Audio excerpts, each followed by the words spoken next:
Do Go On's 500th episode is coming to Melbourne at the Capitol Theatre on Saturday, April 26th, and here's a ticket update. We've now sold 80% of all tickets. So if you want to get involved, you might want to go to dogoonpod.com. That's Saturday, April 26th for Do Go On 500.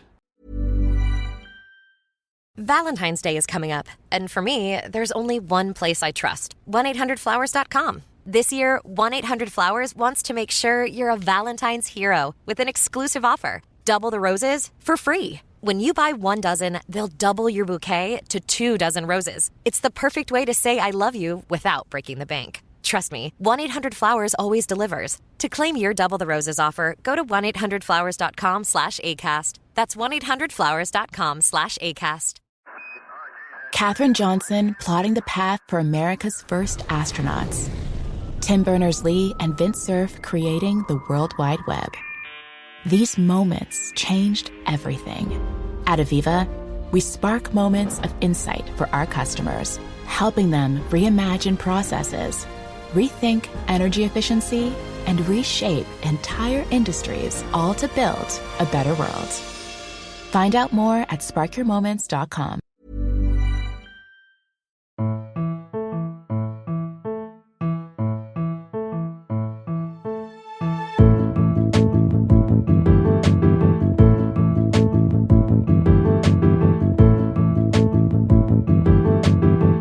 Hello and welcome to another episode of Do Go On. My name is Dave Warnocky, and as always, I'm here with Jess Perkins and Matt Stewart. Hello. I'm the Jess Perkins of that introduction. And? I'm the Matt Stewart, and it's so good to be here, so good to be alive. Jeez, I can't wait to find out who that person is behind the curtain. Oh my goodness. Yeah, 2025 we've started a new thing, whereas if we have a guest in, we put them behind a curtain. We don't know who they are, and then we reveal them. I really hope they're a comedian or someone who's comfortable on a microphone. We've relied on a third party to book the guest. We don't know who they've chosen. Yeah. They might have got desperate and just got someone off the street. Yeah. Oh, boy. So let's find out Let's now. find out. Okay, I'm just being handed a card, Oscars style. I'm going to open it up. Would you please welcome to the show? Oh my goodness, it's Cameron James. Oh my God. Yeah. Oh, He thank God ticks it's both me. boxes. What a relief. Thank God. I was so worried for a second it was going to be someone who wasn't a comedian or comfortable on microphone. Yeah. And Thank goodness. There are people who aren't comedians and are comfortable on a microphone, and you don't want them on a podcast, aka my dad. He's Too comfortable on a mic. Oh, yeah. Oh, no. That's no good. That's no good.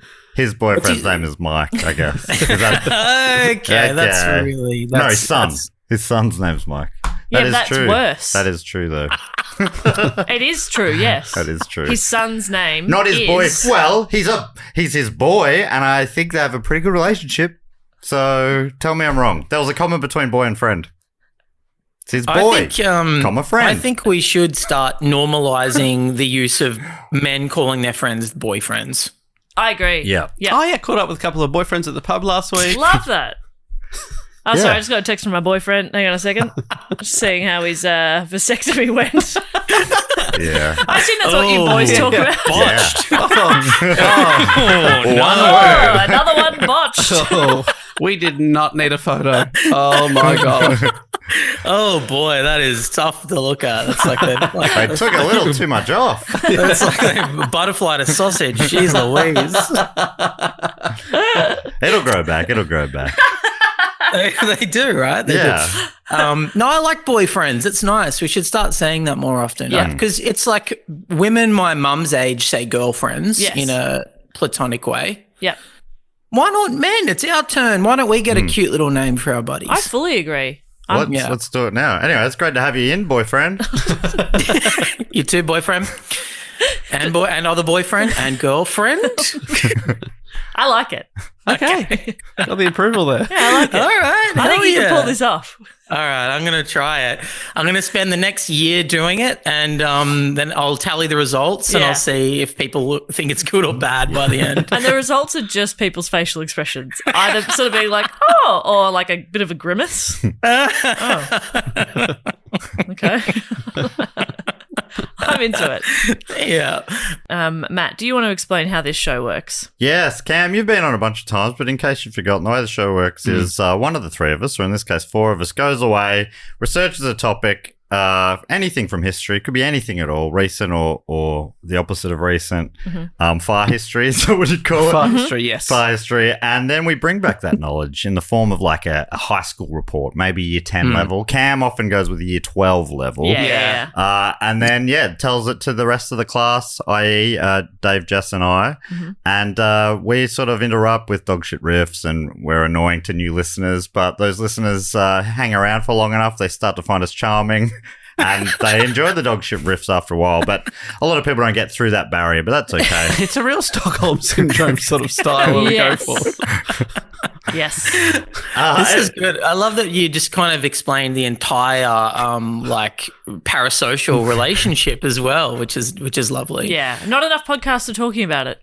And that's true. We go a bit too hard on it, actually. Yeah, we probably need to knock it off a little bit. We talk too much. But Cam, you are doing the report this week. We always start the report with a question. Do you have a question for us today? Of course I do. I have a question, and the question is as follows. He's writing a question right now. This is the vibe I go. He's does not have writing a question. yeah. No, I have a question, but this is year 12 level padding. This is incredible. This is a filibuster, I would say. And the book that I read was, and I definitely read it. And also I had a really hard week because everyone in my family died. So it's been a pretty hectic week. Repeating the question's the best thing of a high school essay. What is the real meaning? Yeah. My question for all of you is, do you have a favorite town? Oh. Yes. Let's hear it. Go around the horn. I love Bright, Victoria, little riverside, alpine area town. You get all 4 seasons up there. The snow on the Alps, the beautiful They're doing all leaves. 4 up there? The swim in the river in the summertime, and the spring is there as well. I don't know what is lay in a field of flowers. Oh, you see little birds and fresh flowers. Yeah, Bright. Hot tip. But it's too expensive. I can't afford to go there anymore. But it was great at my childhood anyway. Everyone else discovered how good it is. It is now overcrowded, to be honest. So hang on a second. I said favorite town. Don't. I've started hot and really, yeah. Full 180 on Bright. I realised that I'm like, I don't want more people going there. Jeez. It sucks. The little birds are awful. Yeah. There's too many of them. Too many. It's overcrowded with little birds. And the flowers are fugly and they stink. And everyone's racist. Yeah. It's bad up there. What else? Who else have we got? We got any other favourite towns in the house tonight? I'm probably going to say... Don't do crowd work with us. Yeah. What else? You're covering your eyes so you can see out into the crowd. Who else is What out else? there? Do I see another hand over there? Maybe. What's your name, mate? What do you do? Hi there, I'm Dave. I'm a podcaster, and my favourite town is probably one comes to mind on the Great Ocean Road, Wye River. Oh, yeah. Lovely spot. My friend Tom had a family beach house that we spent many a summer down there. I just have, maybe like you, Matt, fantastic memories of it. It's a small place. There's one pub. There's one general store, but there's lots of good times. Wow. And do you want to try and turn people away from it by maybe saying some negative things about it But it is now? overcrowded, and there has been a gas leak. So I wouldn't go there. Sometimes bushfires get close It's true. to the Great Ocean Road, so I'd true, stay actually, yeah. away. But speaking of Great Ocean Road, that's where my favourite town also is. Oh my and God. same thing of like my grandparents had a beach house in Apollo Bay and we would go there my entire life. So just a lot of nice memories. But, you know, to dissuade people, my chatting to my parents recently, they said that most of the shops are closed now. You know? You can't even do shopping. You can't, it's like all the shops along the main strip, most of them are closed. You can't even get an ice cream anymore. What's the point? Yeah, and No retail therapy. yeah, the top pub's not as good anymore. Oh, yeah. Middle pub's still good, but the top pub's not as good. So don't. You go. guys have recently been around the world, yet you all chose incredibly local places. Yeah, I think we all went very nostalgic, I think. yeah. Yeah. If we're not going nostalgia, it's like Dublin or New York for me. I think. Oh yeah, it'd be great if you all 3 said New York City. My favourite town, New York City. My favourite small town. Ooh, probably Oh, the 5 boroughs. yeah. Can't split them. A little known town. Ever heard of New York? NYC, the Big Apple. I mean, Cam, are we allowed to turn the question back on you, or is that where you're going with your favourite town? Is this a report on your favourite town? I'm going to give a report on a town that I've never been to, but the idea of it is my favourite town in the world, if Love that it. makes sense. Yeah. But if I had to pick a favourite town, I'd probably say New York City. And that's just if I'm put on the spot, I'd probably say that. But I'd also say, don't go there, guys. It's fucking, the birds suck. Yeah. And Times Square is actually like, it's overwhelming. Yeah. Yeah. How do And they all go the for shops are seasons? closed. Yeah, all the shops are closed. Do they get the seasons over there? They do all four. Yeah, they do all. whoa. I thought that was Bright's thing. Kind of like Bright Victoria. It's sort of like the Bright of of America. Yeah. I've heard that. I want to read to you, if I may, the from the brochure of this town that I'm going to tell you about today. This is a quote from the sales brochure for a soon-to-be Really developed like how residential town. You're hitting bro hard and brochure as well. Well, it's not Which a is- sister, sure. It's for the boys. Let me read, and tell me if this sounds appealing to you. All right, this is from the sales brochure when they were beginning to sell plots of land or whatever for this town. Okay. There once was a place where neighbors greeted neighbors in the quiet of summer twilight, where children chased fireflies and porch swings provided easy refuge from the cares of the day. The movie house showed cartoons on a Sunday. The grocery store delivered. Remember that place? Perhaps from your childhood, or maybe just from stories. It held a magic all of its own. The special magic of an American hometown. Welcome to Celebration, Florida. The town is called Celebration, Ooh, Florida. I like that. First of all, what do you guys think of that as a sales pitch? Would that work on you? No. I don't want my children chasing fireflies. I want them inside playing their Nintendo Switches. Yeah, that's I a don't good want the point. grocery store to deliver. I want a Domino's to deliver. Okay. I like the modern times.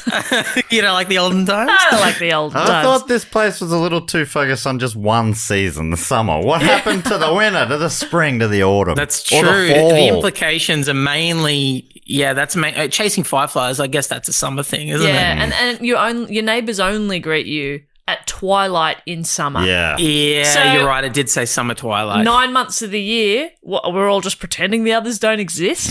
Yeah. That's rude. Celebration. actually- That sounds like a Celebration's nightmare, fine. celebrating 365 days a year. Exhausting. Exhausting. Have any of you heard of this town at all? No. No, I feel like both of you have gone negative. I'm in. I love it. All right, thank I love you. the sound of it. The Finally. porch swing especially was... Oh, I I'm loved- I back love the in. swing. Like a hammock? No, man, like a hard, hard wooden seat that's Yeah. attached to chains that's I'm happy attached with to that. the roof. Yeah, I think the problem with this is they're Can't trying believe I to... just described the swing. Yeah. But he needed it. That's the sad thing. They're trying to get us feeling nostalgic about our childhoods in America, which we didn't have, of course. So No, that's why true. we're probably not the key demo for this, but I'm in. Yeah, like All right. if it had said like when the birds were small, when the shops were actually You open. started making me Yes. think for a second that you were describing Gary, Indiana, and I'm like, oh my god, are we finally going to do an episode on Gary? But Celebration that might be my new second new Gary. favorite. Is Gary, Indiana, American where city. the Jacksons are from? Yeah, yeah. Okay, all right. Well, no, we're not going there. We're not going there, folks. We're going to Florida. I'll tell you a little bit about Celebration, Florida. Celebration is a town that still exists to this day. It's in Florida, USA, believe it or not. And it's like the classic American small town that you are picturing, probably like the type of thing you see in old movies and shit. Mom and pop stores, white picket fences, tire swings hanging from oak trees. Like if you picture the town square from Back to the Future Yeah. or It's a Wonderful Life or something like that. Matt is That's going to the vibe. need you to explain what a tyre swing is, though. So it's like a rubber tire hanging from a rope, which is hanging from a branch, which is growing from a tree. Okay. Yeah, like a rubber hammock. Yeah. Kind of like a rubber hammock. Put it in terms I understand, hammock terms. It's like a really round hammock. Okay. Round rubbery hammock. Gotcha. Celebration, Florida is the perfect image of small town 1950s Americana. The only odd thing about it, though, and believe it or not, there is a twist coming, is that this town was built entirely from scratch in the year 1996 by a company that you may have heard of called the Walt Disney Company. Oh. So it's a theme park. Not quite. It's a town like Walt Disney, the guy who you may have heard of as being like the man that the company's named after. His name is Not a coincidence. He's like a human hammock for Matt. I'm trying to describe. trying to find a way to He's describe him. like an icy hammock these days. Is that right? Yeah, Or is that a nowadays myth? he's like an icy hammock. A frozen hammock for summer days. Yeah, but back in the day, he was like a flesh and blood hammock. Right. And this is a horrible riff. Yeah. And we're stuck in it now. We can't get out like a hammock. I think you might have completed it. We just I think clocked that might be riff. it. Yeah, That well might done. be it. Yeah, that might be it. He was obsessed with, like, obviously he made cartoons. You guys have heard of Mickey Mouse. You've heard of Donald the Duck, aka Donald Duck, and Goofy, who's not a dog technically, and many other cartoons that he invented. But he also, as you mentioned, he made theme parks and films and all sorts of stuff. But his big obsession from way back in the 50s and 60s was not just to create entertainment, it was to create the perfect utopian society, which is one of my favorite things about Walt, that he's like a cartoonist who made like... I know how you should live. Here's a funny little drawing. Yeah, he made a couple of like little mouse drawings and then was like, you know what? Like, let's change the entire world based on the way I see it. Have you guys was have you that heard much about childhood this? or what was that? Because what's the 50s to him? Like, normally people, it's like people think the music was the best when they were 18. Is it like that? Was he 18 in the 50s and that's when he thought the world was perfect? He was nearly dead by then. He died in 67 or 68. So he was nostalgic for like the present almost. For then, yeah, he's nostalgic in the moment. That's the best he way to grew up be. in the first Mickey cartoon was 1928 or something like that. So Right. he's an old man. I should know. I've literally done a report on Disneyland. I would have said his date of birth. I knew. Yeah, but you've definitely said I it. was still genuinely asking that question. Yeah. I also He was he was like a futurist. I don't know how else to describe it. So he's one of those guys that as technology is becoming like breaking through and is very cutting edge and present, he's right there with it. He'd love AI probably. He'd be like, it's everything. Let's make everything with AI. And back then in the 50s and 60s, any new technology he was obsessed with and thought this is the answer. But at the same time, he's a big nostalgic as well. So that's kind of what's interesting. I think we've heard before on this show, maybe it was your report, or we've had Zach Rowan come on and talk about one of the Disney parks. Yeah. Yeah, At Disney World, there's there was like in the 60s, this is what the future will look like kind of ride. Kind of thing, Futureland Tomorrowland. Yeah, they've got Tomorrowland, and they have a ride in there called the World of Tomorrow, which is, I mean, it's so dated now, but that's what's so cool about it. It's like the 60s version of the future where it's all a bit Jetsons-y and a bit like space racy and shit. And it's like, we'll all live in like bubbled communities and stuff like that. And it's kind of like what the Back to the Future 2 was doing, where it's like microwavable meals that are really small and then they become really big and shit like that. That's That's coming. kinda what- That's coming, man. Can't wait for those. 3D printed pizzas. So this is kind of what his vision for this town was. It was like, and he'd been wanting to do this for a long time, a world of both tomorrow and yesterday at the same time. Would you say, Cam, that your man Elon's sort of the new Walt Disney? Why is he my man? Why do you? Oh, sorry, is that only off pod? Cam's a big Elon head. I love him. I love Elon. Yeah, you know what? It's like we probably shouldn't compare Walt Disney with Elon Musk, but they're so fucking similar. Yeah, because they're both wasn't like psycho billionaires. Walt Disney also anti-Semitic? I mean, maybe. Allegedly. You know what? I'm wondering, because we also, sorry to keep, like Walt himself, I'm getting very nostalgic. But we also did an episode once, I told the story of Henry Ford building a utopian city. Fordlandia, Fordlandia. So I'm hoping this is a disaster, but it can't possibly be as bad as that was, because this hasn't been built in the Amazon. You know? Yeah, Fordlandia was nuts. I remember that episode. That's insanity. This doesn't go quite to plan, but maybe it's not Fordlandia bad, but it's still pretty. Because Florida is a toughish climate, I imagine, to build an ideal city in.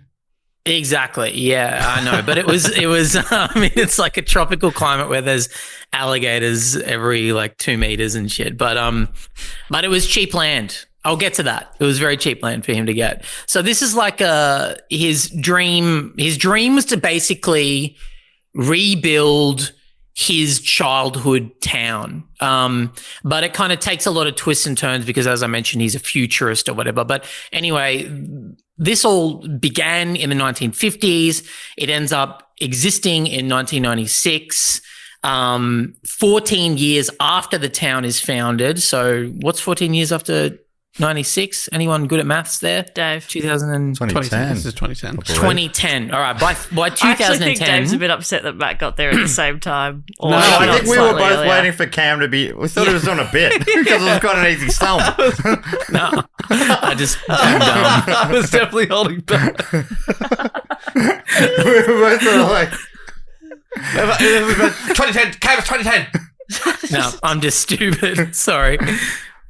By 2010, the town of Celebration had gone from utopian paradise to a broken down den of sex parties, lawsuits, and violent murder. Whoa! Here we go. We got murder. This is not what Walt wanted. No, it's actually quite different to what he wanted. But this is kind of what I love about this. Sex hammocks. Okay. All right, I'm back in. Is that a thing? Sex swings. Sex swings, definitely, yeah. Sex swings are definitely a thing. Sex hammocks they'd be a nightmare. Sorry, I can't quite. Where are you? I've lost you. Sounds dangerous, doesn't it? And that's part of what's fun. Yeah. That's why they're going to be a big hit. I know you guys have done episodes on Disneyland. Have any of you guys been to Disneyland? No. Yes. I was speaking for all of us. No. 2 out of 3. And what are your thoughts? Well, we went to Disneyland when I was 8 years old, and I feel like that's like perfect time of life to go. I also went to Disneyland in Paris in my early 20s. Still good. Now, I'm not interested anymore. You wouldn't go. Whoa, shit. Dave, when did you go? Also when I was 8 years old. So similar time to Jess, but I don't know if our families ever crossed over. We assume so. But I'd still be keen to go again. I'd be keen to go to this celebration town based on what Cam was just saying. Based on the sex hammocks I'm hearing about. Well, I was more thinking about the murder. That'd be fun to try. So that's something you can do there. You pay your fee. Yeah, it's like Westworld. You can kill anyone who lives there and it's legal. No, I would it be I wouldn't describe myself as a Disney adult. But I've gone to all but one of the Disneyland theme parks in the last 6 years. Which one's missing? Hong Kong, I think. Is that the one? Is it? It's not in Hong Kong. Where's the Disneyland? I've been to Tokyo. I thought maybe I've been to was California. Hong Kong. I've been to Paris. I've been to Disney World. Hong Kong, I haven't been to. Yeah, nice. Yes, that's the one I would go to. And I love them. I fucking love Disneyland. I love Disney as well. I don't watch all the movies and stuff, but all the ones from our childhood, I still have a lot of love for and can pop them on. All the ones from before our childhood, I can watch anytime. I fucking love Mary Poppins. I watched that recently and I was like, this is sick. Yeah. They need to make one of these every year. There needs to be a Poppins universe. Yeah. These are so good. They've done a few of it though. They did one There's about a couple. The author. They did a new one. Oh, man, yeah. I've seen that. Don't you worry. I've seen them all. I also love the Peter Pan shit. Actually, I had this. My wife was making fun of me when we were in Disneyland Tokyo because I was obsessed with the Peter Pan ride, which is for kids for sure. But I was like, it's just magical. And my wife was like, you have the same pop culture taste as Michael Jackson. You're obsessed with Diana Ross and the Supremes and Peter Pan, and this is not a good sign. That is such a good burn from your wife. That is so funny. I was like, Jesus Christ. But I do though. I love it. Isn't that the most apt thing for a boy who's never grown up to like Peter Pan? True, it makes sense. True. It's just like I get emotional when I think about Peter Pan at the end of the cartoon Peter Pan when the family are reunited back in London and they're looking out the window at the pirate ship flying away into the sky towards Neverland, and the father says to his children, I remember seeing something like that when I was a young boy. And the implication is that every child gets to go to Neverland when they're young, but they forget about it when they get older. I'm fucking tearing up now thinking about it. It's like the idea of like innocence being lost and all that shit and growing up. Oh, fuck. I love it. And that's kind of why I love Disneyland, because it's like purely made to tap into the joy and the imagination that you had when you were a child and that you are forced to lose as you get older. But but isn't it also, I never really thought about it, but that implies that Peter Pan has that immortal's curse. He sees people get old and die generation after generation. Yeah, man. It's a tragedy. That's another reason I love it, is the melancholy underneath it is so like, good. This is so fucking sad. And it's like the darkness and the light are the things I love about Disney and Disneyland. I like the bright, shiny, happy shit and the fairy dust and all that stuff. But I also love that underneath all of that, it's quite a fucking sinister organization, and that maybe Walt's anti-Semitic and maybe his head is frozen on a block of ice somewhere in Florida, and there's all these weird lawsuits and they've stolen intellectual property. And then there's all those rumors. I remember Zach was talking about it on that Disneyland episode about like tunnels underneath Disneyland and all these little rules. Like no one ever dies on a Disneyland property. If someone is dying, they immediately take them outside the gates so that they die outside of Disneyland rather than on Disneyland. Gotta keep the streak. That's so funny. Quick, throw him over the fence. His arms still being till he hit the ground, I swear. Like wheelbarrowing him over the boundary. That's kind of what I love about it. Like and that's what I love about this place celebration that I'm going to tell you about, because it's like, to me, that's America. It's like incredibly optimistic and bright and hopeful, but at the same time, on the other flip side of the coin, it's fucking gross and dark and weird. And terrifying. And that's kind of what I want to get into today. It's like the hubris of Walt, the hubris of a man who made a few cartoons and thought he could build a utopian society. So today I'm going to tell you about what happened in the shadow of Disneyland. Ooh. What do you think of that as a title? That's really good. Love it. Yes. That's really good. Really good. I got chills. You were crying at the end of Peter Pan, but I was like feeling something there. You're bawling. Yeah, I'm fucking bawling your eyes out. Dave's crying. I'm scared. I just want to quickly say as well that like I love the magic of Disneyland and I love like the shows and how they do things. I'm just not a big theme park person because I get motion sickness. Oh, and I went on one ride at Dollywood and it was a bit much for me. Okay. Oh no. So that's my big fear, is that that'll happen to me one day. Yeah. But I hope it never does, because I'm a coaster head from way back. Oh, I love a coaster. Yeah, I went on the Luna Park the Scenic Railway. Last year. That'll make your tummy drop. That's great fun. I mean, because it's it's rickety. Yeah. And those ones where you're like, this could crash. Yeah. That gives an extra element because the dips aren't so big. But I'm so jealous. I'd love to go on every roller coaster, but I just never think to do it. I'm like never go to a theme you park. know what I'm going to do? I'm going to plan ahead in a couple of months, I'm going to take a trip to go on a roller coaster. It's just not the way my brain works, unfortunately. That's not the only thing you're doing. It's not like you're planning a trip just to go on a roller coaster. Yeah, I really think that we should, next time we do a Brisbane live show, have the day before or after. 3-part super pass. 3 park super pass. You should definitely do that. That You would really be- should. And Jess, I'll hold the bags. which is what my mum Spew bags. always did. Yeah, I'll hold the spew bags for myself. And your backpacks, and I'll just eat fairy floss. I'll be good. Woohoo. And Do you giant, eat a lot of fairy floss normally? Because that might be part of it. That couldn't possibly be it. I think it might be part of it. No. Just hearing it now, like a non-biased person, I think that's part of it. But anyway, that's just my That's the two ruling. cents. I don't think that's true, guys. Judge Cam is in session. Judge Cam is in session? That's not what they say, is it? Court is in session. Cam's court is in session. There it is. AJ added all of Oh that out. my God, Cam's Court. Can I pitch that as a segment on this show? Then we have Weekly segment. we have a disagreement. We just cross to you. Order. All right, let me begin my report.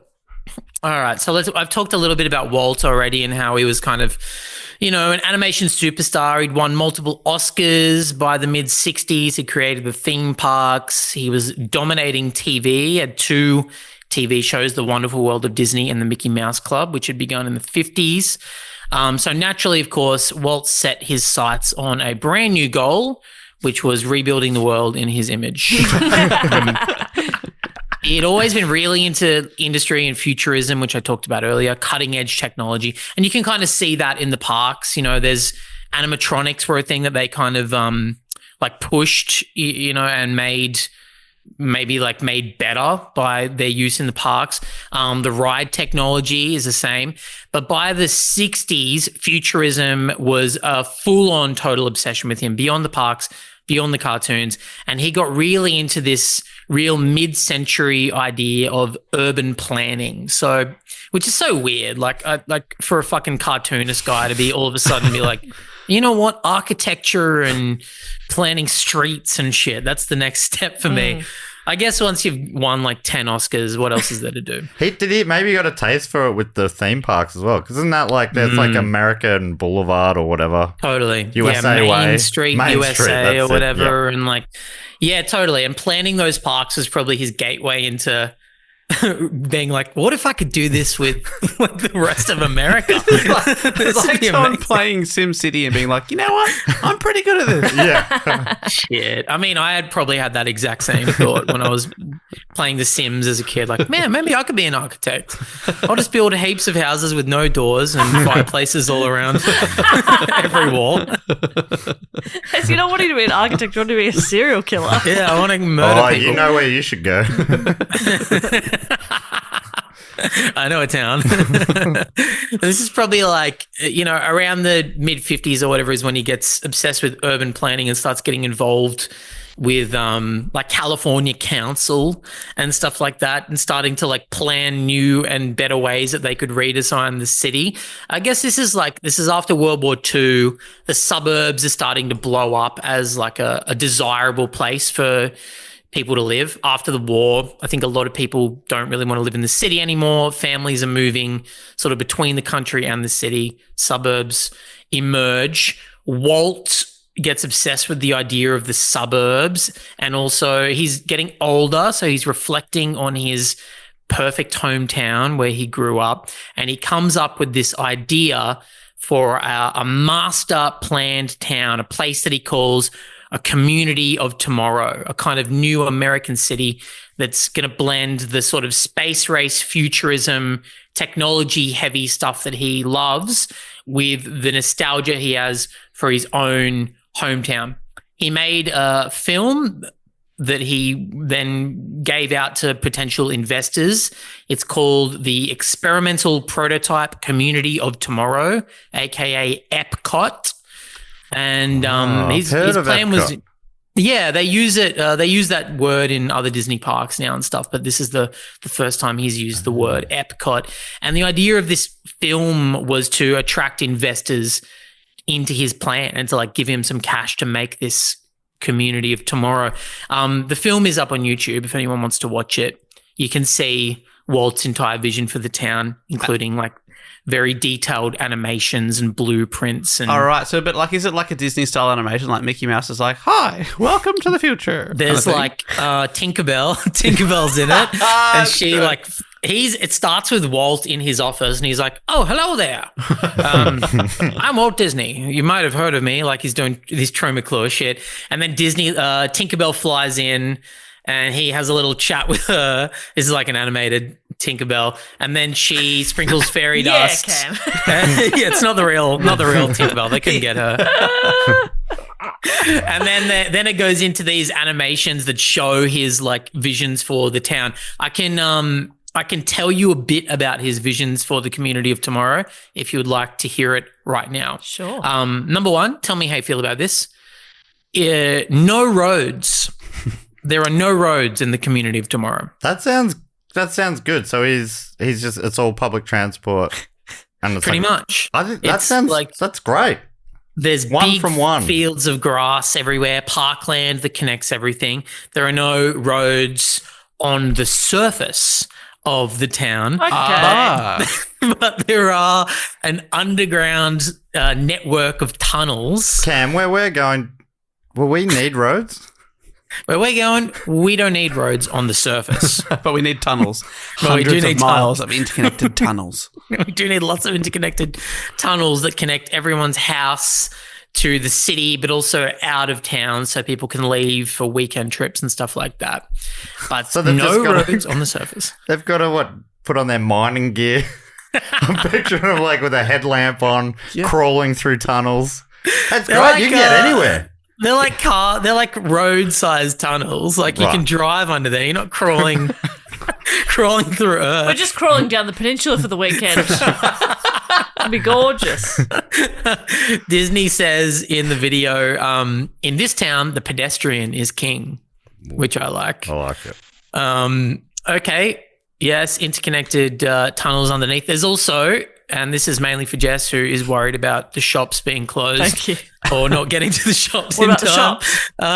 shops? If you do need to get to the shops, don't worry. There is an elaborate monorail system that crisscrosses the entire town. Because I have to get to the shops. Yeah. That's all taken care of. You've got to get to the shops. Okay, I'm on board. I didn't like the tunnels and yeah, the you no don't like the roads, tunnels. but as long as the shops are open and I can get to the shops. You can just pop on the monorail Yeah. and get to the shops. I'm And you okay can with also get to your place of work, which will be in the center of town. The entire city is designed like a wheel with all the housing on the outside and the CBD is in the very middle. But in separating those two is a place called the Green Belt, which is parkland and leisure activities, Oh, that's lakes, good. tennis courts, sports field, etc. Sounds a bit like Adelaide. It's designed a lot like Adelaide and Canberra, probably, a Yeah. master plan city. And the wheel, Cam, can I just double check? Yeah, Does of it course. rotate? No, is it like it a is Bay fixed. Marie city sort of thing? No. It's fixed. Okay. Did you say and- Bay Marie City? Yeah, what's a Bay Marie? Like a Lazy Susan Lazy City? Lazy Susan, that's Susan what City. I meant. Bay Marie, that's the thing that keeps Dim Sims hot. Bay Marie. That's actually a you're, great idea. you're constantly baking in heat. You're slowly crisping up. Why would I have got those two words? I don't know. The words don't sound similar, but the two things are not at all I think similar. it's, Why am I think it's because you were Susan trying to sound Marie? fancy. you were trying to sound smart and fancy. So you went for Bain Marie instead of Lazy Susan. I don't even think I said, I don't even know what the word is. I said Bay Marie, which isn't even, you're saying it's Bain Marie? I didn't Yeah. even, well, My grandfather served in the Bay of Marie. And, we lost a lot of good men to that buffet. so Cam, is this city like a Bay Marie, mate? Sorry to butt in here. I've got a really good question. So, well, actually, here we go. That's a perfect way for me to lead to the CBD, which has a big food district. Does the B stand for? Bay Marie. Bay Marie? The food district will feature food from every part of the world. In fact, each little area of the CBD is designed to look like a different country, like a different part of the world. So you have your Europe section and like your Egypt section and all that shit. Wow. With all different restaurants that cater to that. So far, this obviously sounds amazing. This sounds and awesome. perfect. I'm keen. Just knowing that he might be a little bit of a bigot, like him segregating parts of the city does feel potential. Like it depends, not knowing what he's trying to do there. And Well, also, I I got a bit nervous before when you said he had a master plan. I'm like, God damn it.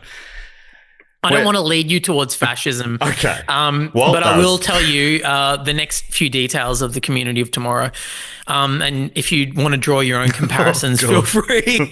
No one living in EPCOT would own their own land or home. You rent from the Disney organization. And as a result of being a renter, you have no municipal voting rights. Okay. You don't get to vote. Okay. You don't get to vote who is in charge. Also, because you have no voting rights, the Disney Corporation have access to your home anytime they want in order to update the technology in your house.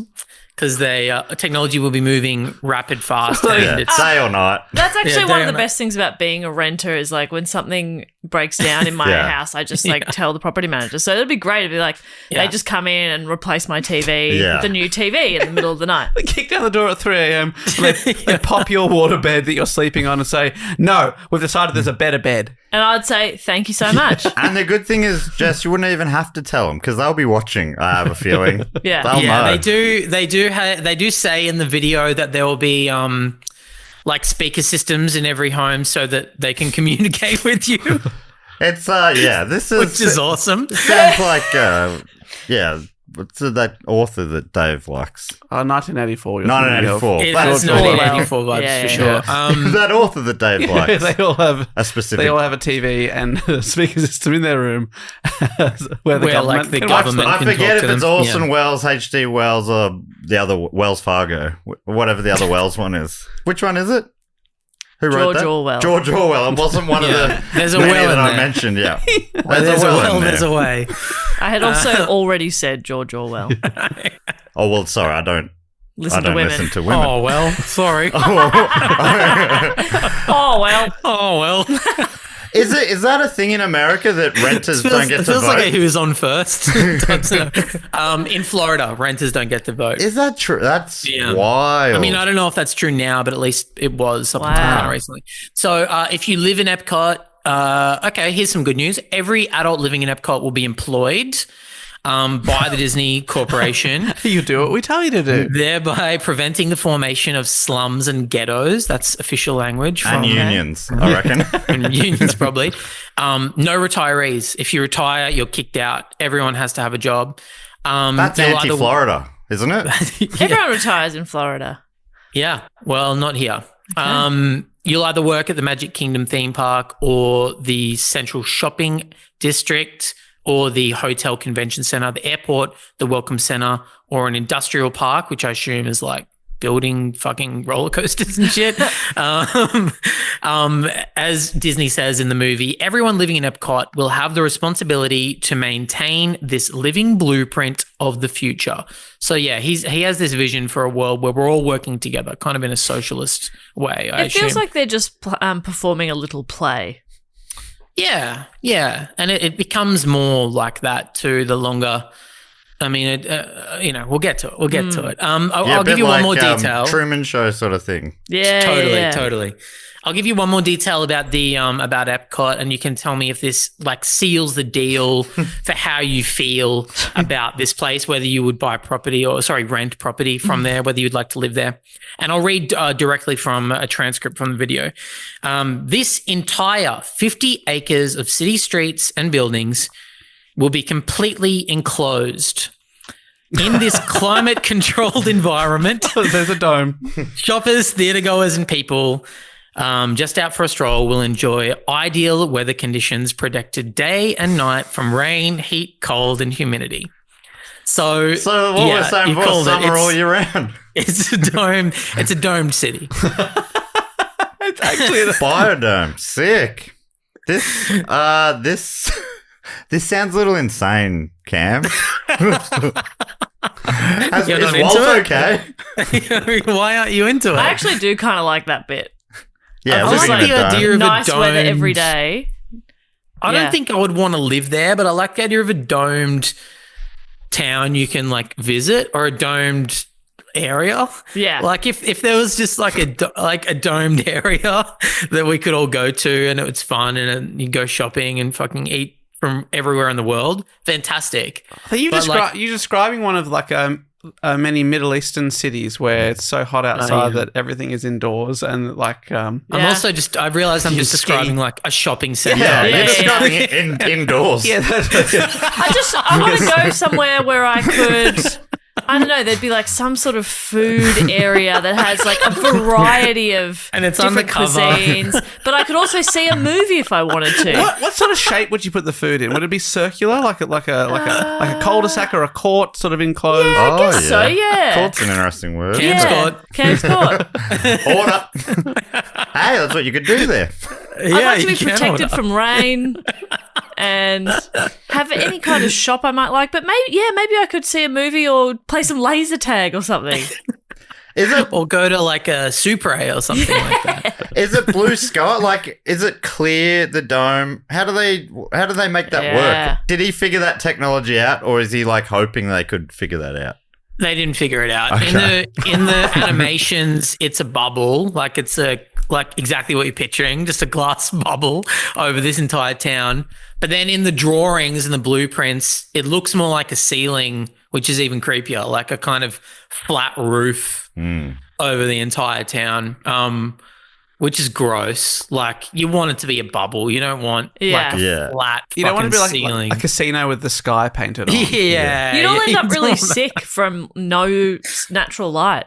Yeah, true. And no like elements at all. Yeah.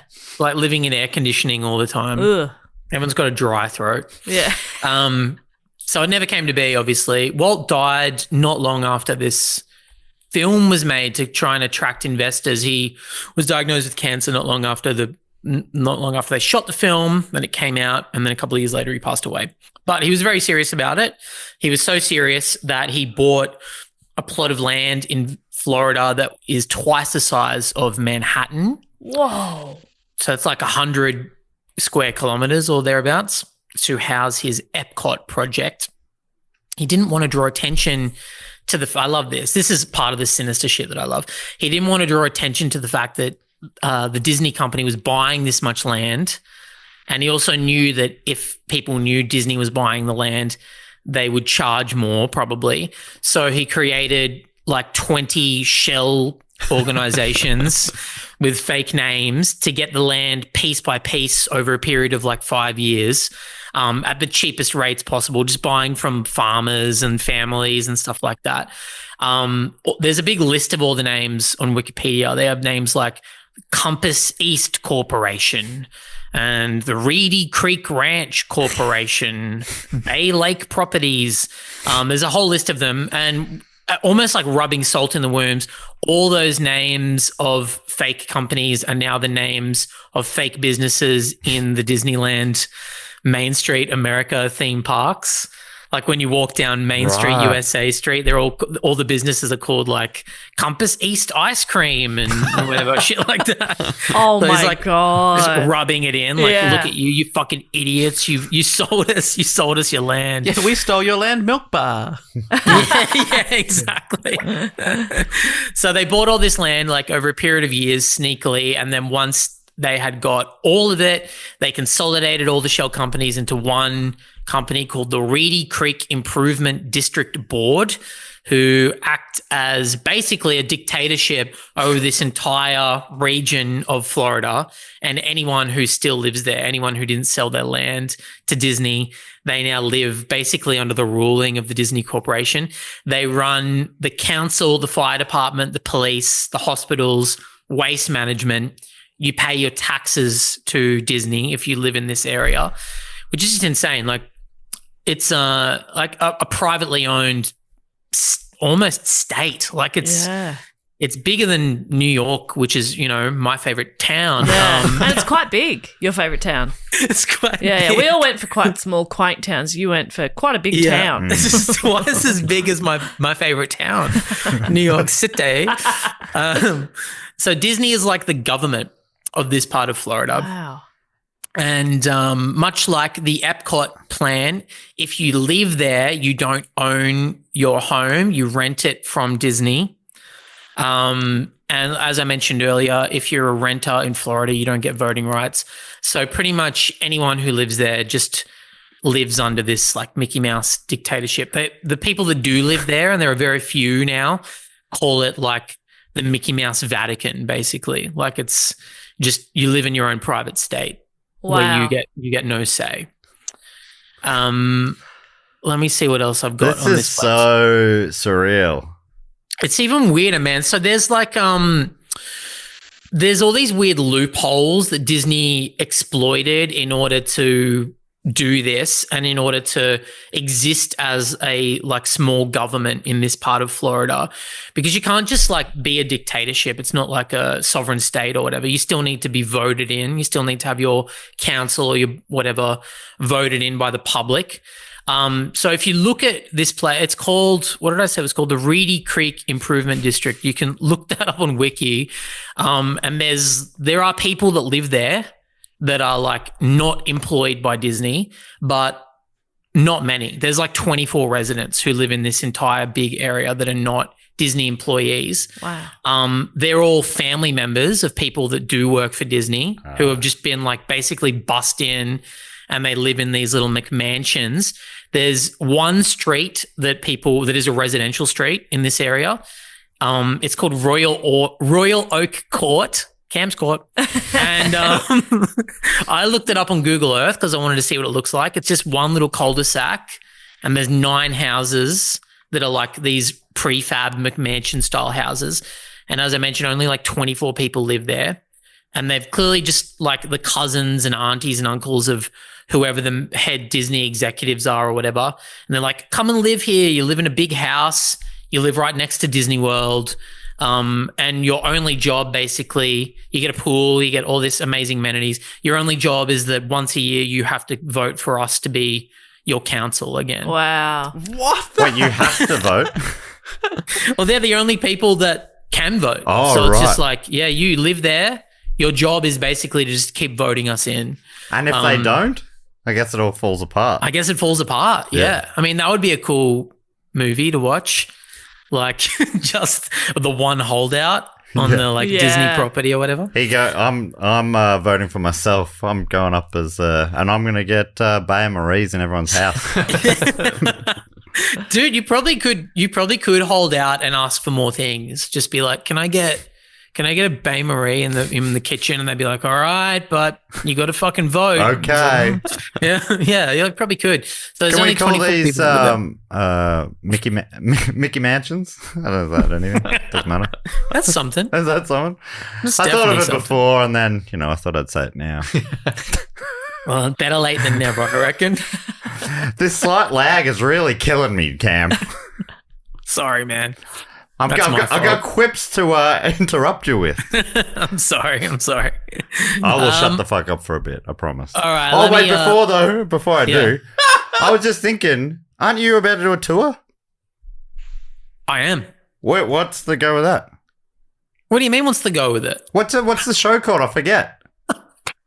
My show is called Broken Records, and I'm touring it around this goddamn country. Yeah, all the big cities, all your favorite towns.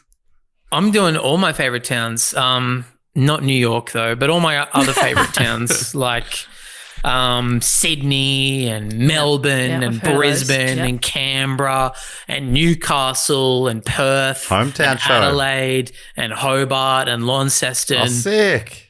And probably maybe some others, maybe Bright. I'm thinking Yeah. of putting out. I've done shows in Bright. They got a nice little theatre there. Oh, okay. I Little put in a word nice, for it me. might be a bit small for Cam James, but I don't know. No, God, no, not in Bright. I'd be lucky to get 4 people there. Be lucky to get enough to vote for me to be a council member. But yeah, no, I'm excited to see this show. I never got to see your last show, which everyone absolutely raved about, but it was always sold out when I went to get a ticket. I bought up every ticket that wasn't sold. Well, that's annoying. I was there at Comedy Republic, and they're like, "No, this is fully booked out." I didn't realize, so it was just empty seats in there. Yeah, it's just me sort of crying in an empty room. I wish I knew you were there. I'm looking forward to seeing it this time. Can you just hold me one of those empty seats? Hold for me if that's all right. I'll hold you one. But it is still going to be me crying, if that's okay. That's kind of what I do these days. Like, I used to do like funny songs and tell stories and jokes. But nowadays, I'm really getting into like scream therapy and crying. You watch the end of Peter Pan, then you go on stage. Is that sort of? Yeah. And I just describe the plot of Peter Pan to all of them through sobs.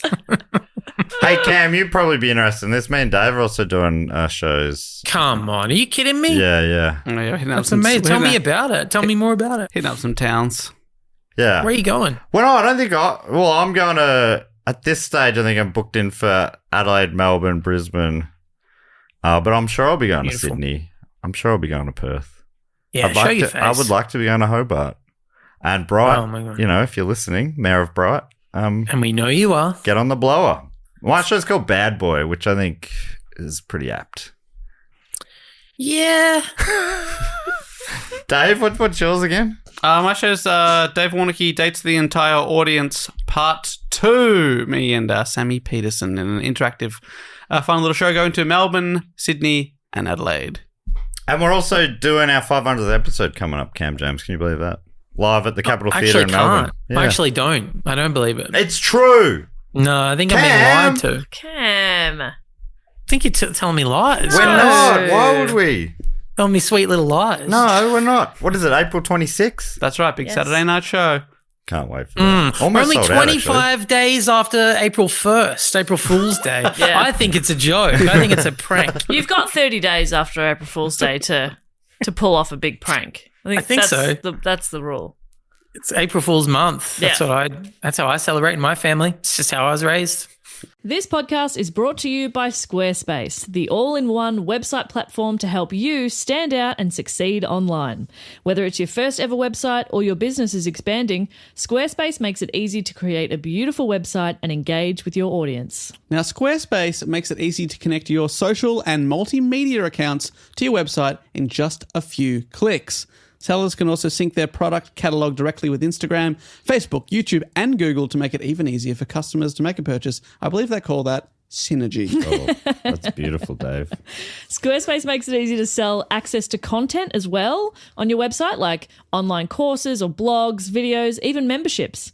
You get to set the price and choose whether to charge a one-time fee or a subscription. Hey, speaking of payments, Squarespace Payments is the easiest way to manage your payments in one place. Get started in just a few clicks and start receiving payments right away. What I'm hearing is that the clicks are very limited. You don't need many clicks. Yeah, but also what I'm hearing is a cha-ching. We want it to be easy. We want to make money. So head to squarespace.com/dogoon for a free trial and to save 10% off your first purchase of a website or domain. Everyone knows that it's not Valentine's without 1-800-Flowers.com. So whatever you do, don't forget the flowers. Right now, when you order early from 1-800-Flowers, you can get a gorgeous bouquet of assorted roses starting at $24.99. It's the perfect way to say I love you without breaking the bank. Don't put this off. Quantities are limited, so lock in your roses starting at $24.99 today at 1-800-Flowers.com/ACAST. That's 1-800-Flowers.com/ACAST. And we're back. How was that? That was really good. Really good. That'll actually be seamless. Especially for the people on the Patreon ad-free feed. They'll be like, what? What Like, happened? Where were you? Where'd they go? We all went out. For a little bit. And we had a milkshake and now It was we're back. really nice. And now we're full of milk. And we feel sick. Got milk in my throat. We all feel really sick. Not good for talking a lot. No. It's hot today as well. Yeah, it's 32 degrees. That's not a milkshake kind of day. It's curdling on the way down. All right, I'm going to come back in with a death for you guys. Excellent. Actually, and as a warning, I know last time I was on, I talked about some murders and some deaths as well, and it was a little dark. There's a little bit of that coming up as well. And we'll try to keep it not too dark and disgusting, but unfortunately, there's a few dark and disgusting things coming up, but I'll tone it down. And I'll say it with a twinkle in my eye so you'll know that there's a lightness and... Yeah. There's a lightness within you. Yeah. But there's a darkness and a disgustingness about the world. Definitely. Listeners should picture Tinkerbell saying it to them. Yeah. That might soften it a little. Picture Tinkerbell. That'd be nice. Did we get the real one? Yeah, we got the real one. No. I don't think we could afford the real one. Julia Roberts. Yeah, Julia Roberts. She'll always be my Tinkerbell. Same. All right. Everyone shut the fuck up. Because Walt Disney died in 1966. Before the EPCOT dream could come true. But when he died, he made everyone, including his brother Roy Disney, promise that they would build the EPCOT community of tomorrow. And then he did die, and they all were like, let's not do that. Honestly, We shouldn't do that. fair. Well, we promise. Fingers crossed behind their back. No, Yeah. Well, it's insane. We have no plans Yeah. on Can't doing make that. a big dome, Walt. You know what I'd be saying on my deathbed? I'd turn to my husband and I'd say, keep the plants alive. And I know totally. he wouldn't. But he would say, of course. Of course, darling. In your honour, I'll keep those plants alive. I'll keep watering that fiddle leaf. Yes. I'll let it fully dry out and then I'll drench it as they're supposed to be As you're cared for, supposed to. apparently. Really hit And I'll wipe the leaves every now and Yes. But he just come home and just piff them off the balcony. 100%. So, yeah, Yeah, of course so you'd say, that's- yes, we'll build it. Yeah, of course, Definitely, mate. You definitely. just close your eyes and rest. And then he's gone and you go, well, he's dead. then. And you go, well, we're obviously not doing that, right? Yeah. That's insane. We're not building a fucking town under a bubble. We were all just appeasing a dying man, right? But they did own all that land and it kind of sat there for a while. And then in the 70s, they instead took a fair chunk of it and built the Disney World Florida park on it. And in honor of Walt, there is a small world in Disney World called EPCOT, which is based on Walt's futurism ideas and features a lot of those things like monorails and underground tunnels and climate-controlled environments, aka indoors arts. Do you think they built that just to appease like his ghost to stop hauntings? Or the head. They're like, well, we got to go tell the head how Epcot's going every now and then. So they didn't end up building the town, but they did still own like a significant chunk of land. The Disney World Park only takes up like less than a third of it. There's so much more land that they own. Wow. And it just kind of sat there for years and years and years. Nothing ever happened with it. It was just this land and municipal area that was owned by Disney and that Disney were like the cops of, basically. But then in the 90s, Disney got a new CEO, a guy called Michael Eisner, whose whole MO was like returning Disney to the glory days, like make Disney great again sort of shit. He's the guy that brought in the like Disney Renaissance of those cartoons that were big when we were kids, like The Lion King and Beauty and the Beast and shit like that. He kind of modeled himself on Walt. I don't think he was racist, but he was like old world vibes. And he revived the idea of rebuilding a town, of building a town, much like Walt's vision, but his is much smaller, which brings us finally to Celebration, Florida, the place that I teased at the very beginning by reading from the brochure. So in the 90s, they make Celebration, Florida. As I mentioned earlier, it's kind of modeled on like the 1940s, 1950s Midwestern small town. It looks like the Truman Show. It's like a perfectly designed master community. Again, it is wheel shaped, which you'd be into, Matt, kind of like Baie Marie sort of style. Every house is designed basically to look exactly the same. I think there's like 5 or 6 styles of house that you can have. But there is matching pastel color schemes to all the houses. Yes. There's an oak tree in every front yard. The grass is all mowed by the council to be exactly the same, like regulation height across the entire town. Any modifications you make to your property will be subject to town council approval, aka Disney approval. Or what else did they do? Oh yeah, there's no retail chains. There's only corner stores and milk bars and mom and pop stuff. I'm out. Yeah. There's no Supre? No, thank no you. Supre. Sorry. No, there's mom and pop Supre. Yeah, mom Yeah, and there's pop. a mom and pop store selling slutty little t-shirts. Yeah, you can still buy your slutty little shirts, but from mom. But they're trying to make it look like a mom and pop store, but it's all owned by Disney. Is that right? Like, It's all owned by Disney. Everything so is like Come down to huge mom and corporation, pop. yeah. it's like if you've been to a Disneyland, like the Main Street USA style place where everything looks like it's been there since the 50s, but it's new. And yeah, it's just like a fake version of an old like of yesterday. They've got those wide streets that are like bricked with red bricks, and there's ye old style lanterns that light up the street. And it starts getting like real creepy at this point for me.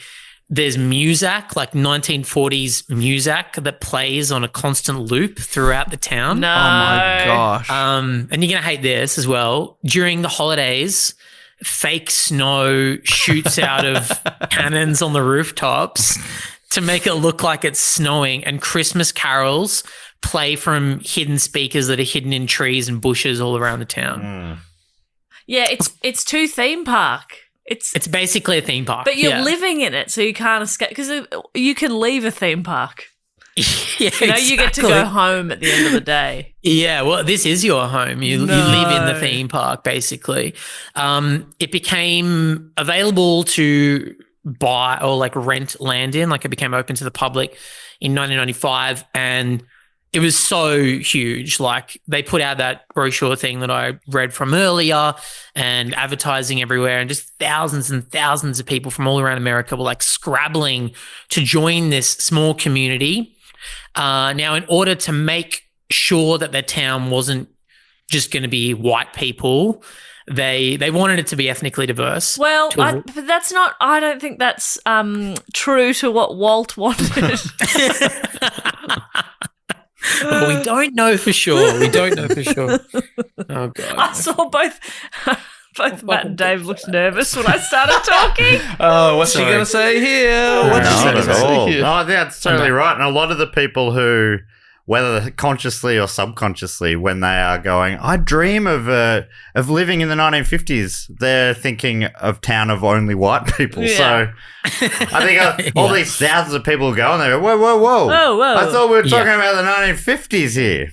Yeah. It's MAGA shit, basically. But they wanted to avoid it being a racist or whatever town, so they made a randomized lottery system for the first 400 houses. So you entered, and you'd be randomly chosen. It wouldn't be based on how much money you make or your racial makeup or whatever.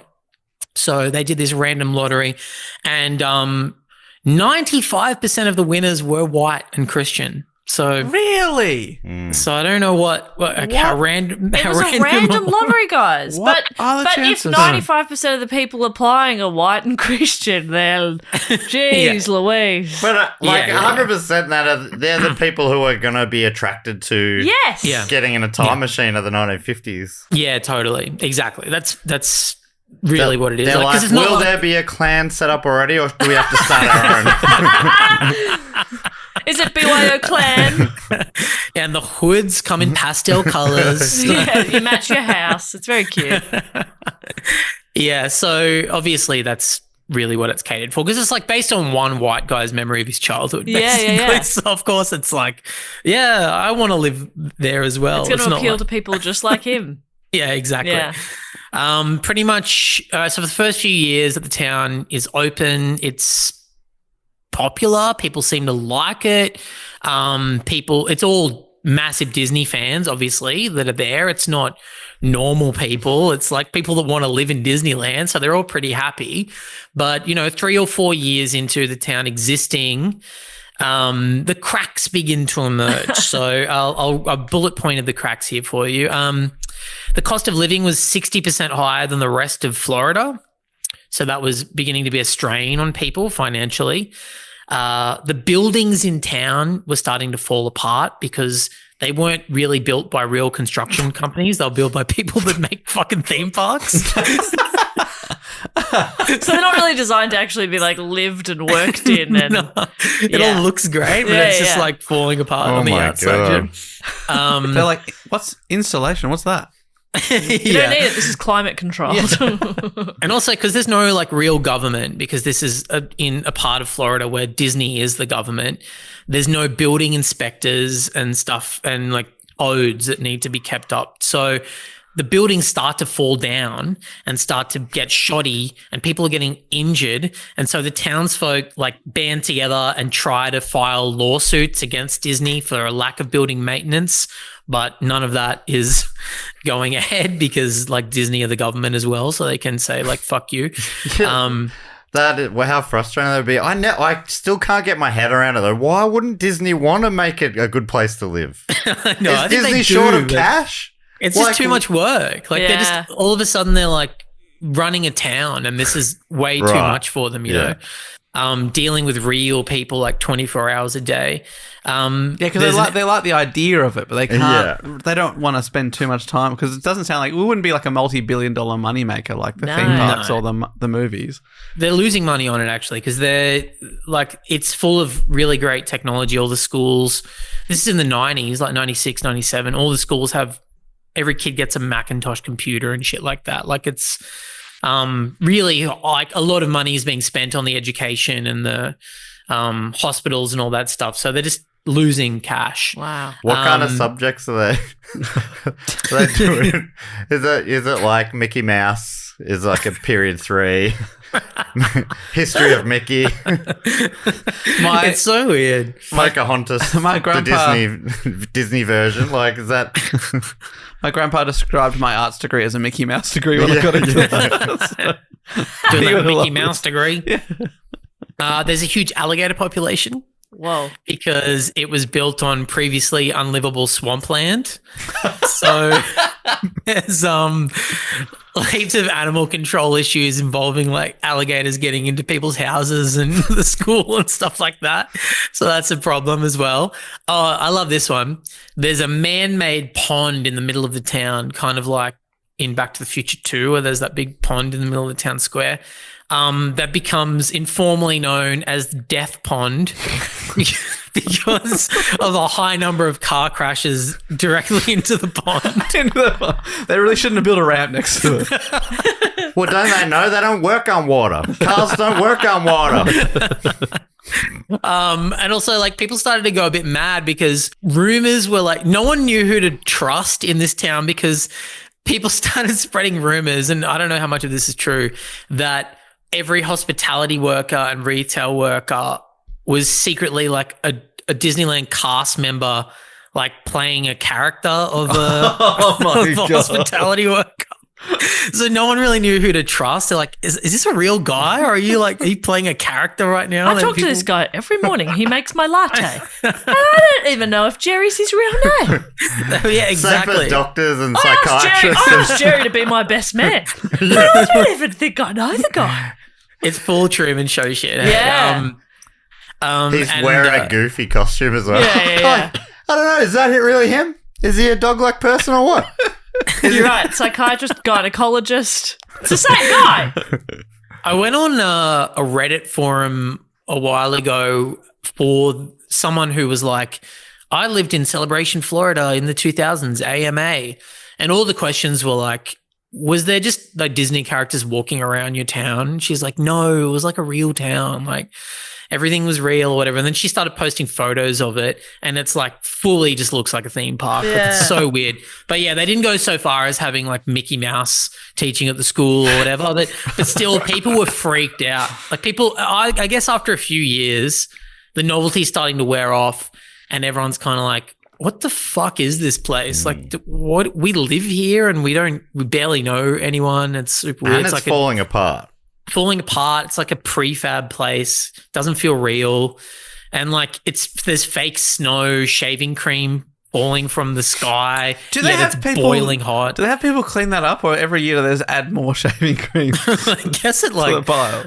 I don't know. I guess it gets rained away or something. I don't really know. Yeah. Some guy comes out and hoses it away. So people are starting to go mad within the first few years of it. And as I mentioned, they try to sue Disney because it's falling into disrepair. But nothing ever comes of that. People are starting to get mad. Then in 2010, which is 14 years after 1996. Oh, yeah. And this is where it gets a little bit dark. Celebration has its first murder. The very first murder in this idealistic, like, paradise town takes place. A local man who was found bludgeoned to death in his apartment. The murder weapon was an axe. And the town mourned him. But then after he died, a few days later, it was discovered that the man was a sex offender with a long string of victims across the country, and he'd changed his name and moved to this fucking Disney town. And this was probably a revenge murder as well, which is just fucking insane. Wow. And that obviously is like maybe starting to play into other people's paranoias as well. Like, who are my neighbors? This town has popped up and people are like, some guy's changed his name and moved here and brought murder to our town and brought like darkness to our town as a result. And it did seem to unlock something, because that's the first murder, 2010. A week later, a second murder happens in like not far from the original one, totally unrelated. People wake up one morning and there's a SWAT team and local cops in the town square, and there's like a standoff. A local man named Craig Fouché, love it. That is a great name. It's a great name. Wow. Unfortunately, Fouché. he would be Craig Fouché. Craig Fouché. Yeah, it's such a like Floridian name too, like Craig Fouché. He's in a 14-hour standoff with police. He's holding someone hostage in his house, and he's firing shots out into the street, barricading himself inside his house. Apparently, this is all related to the fact that his house was falling apart and he couldn't get anything fixed, and he was losing money because the cost of living was so high living in this town, and it had driven him a bit mad, and he ends up killing himself, killing someone else. Disney at this point fucks off from Celebration. They sell the town to a private equity firm and like wash their hands of it, and basically there's no like literature about Celebration on any of their websites or anything. They pretty much just act like, we did a town. We sort of experimented with a town for a little while there, but no, we don't do that anymore. That's someone else's town. 2 murders in the space of a week, and they just sell. They're just like, go on, we got to go. Wow. Yeah, we're out. So I the 2 bet murders. they got a good price. Yeah. So high. Totally. It's like falling apart. There's a fucking death pond in the middle of it. And private equity, they normally, I think when things get sold to private equity normally comes in and fixes everything up and In their interest to look after everyone. improves the situation. Yeah, what is that? I didn't really know what private equity is. That when someone's like they'd buy they'd buy cheap, right? Like they'd buy cheap land or like a cheap place that's falling apart or whatever, and what, do they profit from it? I don't really know. Yeah, they'll sell it for parts, and they'll, just moving things around. A lot of, they'll open up a spreadsheet. This is how I understand it. I'm a pretty mathematically minded man. Yeah, dude. I mean, You're told me talking finance. Yeah, I get it. Moving numbers around. People's lives are being ruined. That's right. They But trim the faceless fat. men behind the scenes. Ooh, cha-ching. So Disney fuck off. Celebration. It's still a like master planned, privately owned town, but it's no longer owned by Disney. And they go through like a 10-year like reputation rehab type thing to try and make their town nice and good again. And for the most part, it succeeds. It kind of gets back to a level that everyone's pretty happy with. And Disney go, hey, we might buy this back. Can we come back? Yeah. This does not happen because unfortunately another murder takes place in 2019. This one is more gruesome than the first two. So I will. And one of them was bludgeoning with an axe. Yeah, and another one was a shootout with police. Okay. I'll keep it. Again, bear in mind, I'm saying this with a lightness and I have a twinkle in my eye. But, Oh my god. but this is actually really fucking gross and sad. Anyway, we won't go too dark, but we have to get a little dark in order to, It's darkest right before the dawn, as they say. So we're near the end. In December 2019, a man named Anthony Todd murders his entire family, wife, children, and the dog, which I fucking hate. Yes, the dog. Horrible shit. He leaves them in their beds, and then he continues to live his life in celebration as normal for 2 months. Oh my God. Until eventually a neighbor notices Anthony's erratic behavior, and there's a buildup of mail on the front porch, I guess, right next to the swing, which is kind of like a hammock. Have they noticed that the family's not there? You know, normally people are probably starting to notice the family aren't there as well. They're like, what? Every time we see Anthony, he's looking really skittish and weird and doesn't want to talk to us. So a neighbor eventually calls the cops. They do a welfare check and they discover this horrific scene inside his house. Anthony claims to have no memory of the murders that he committed at all, and claims to be like in a fugue state for that 2-month period where he doesn't remember any of it, even though he was like going to work and going to the shops and shit and like living his life. He claims he doesn't remember any of it. When he's asked, the last thing he remembers, to bring this back to Disney, he says the last thing he remembers is that he was looking for a Mickey Mouse necklace that his daughter owned in her bedroom, which is such a weird little fucking detail. It creeps me out so much. He's in jail. He's even life in prison. The judge even gives him extra time for killing the dog, which is good. That's like, I mean, that's awesome. Does he have to go to pet prison at the end of his other sentence? Yeah, you do 22 life sentences and then 1 year in pet prison.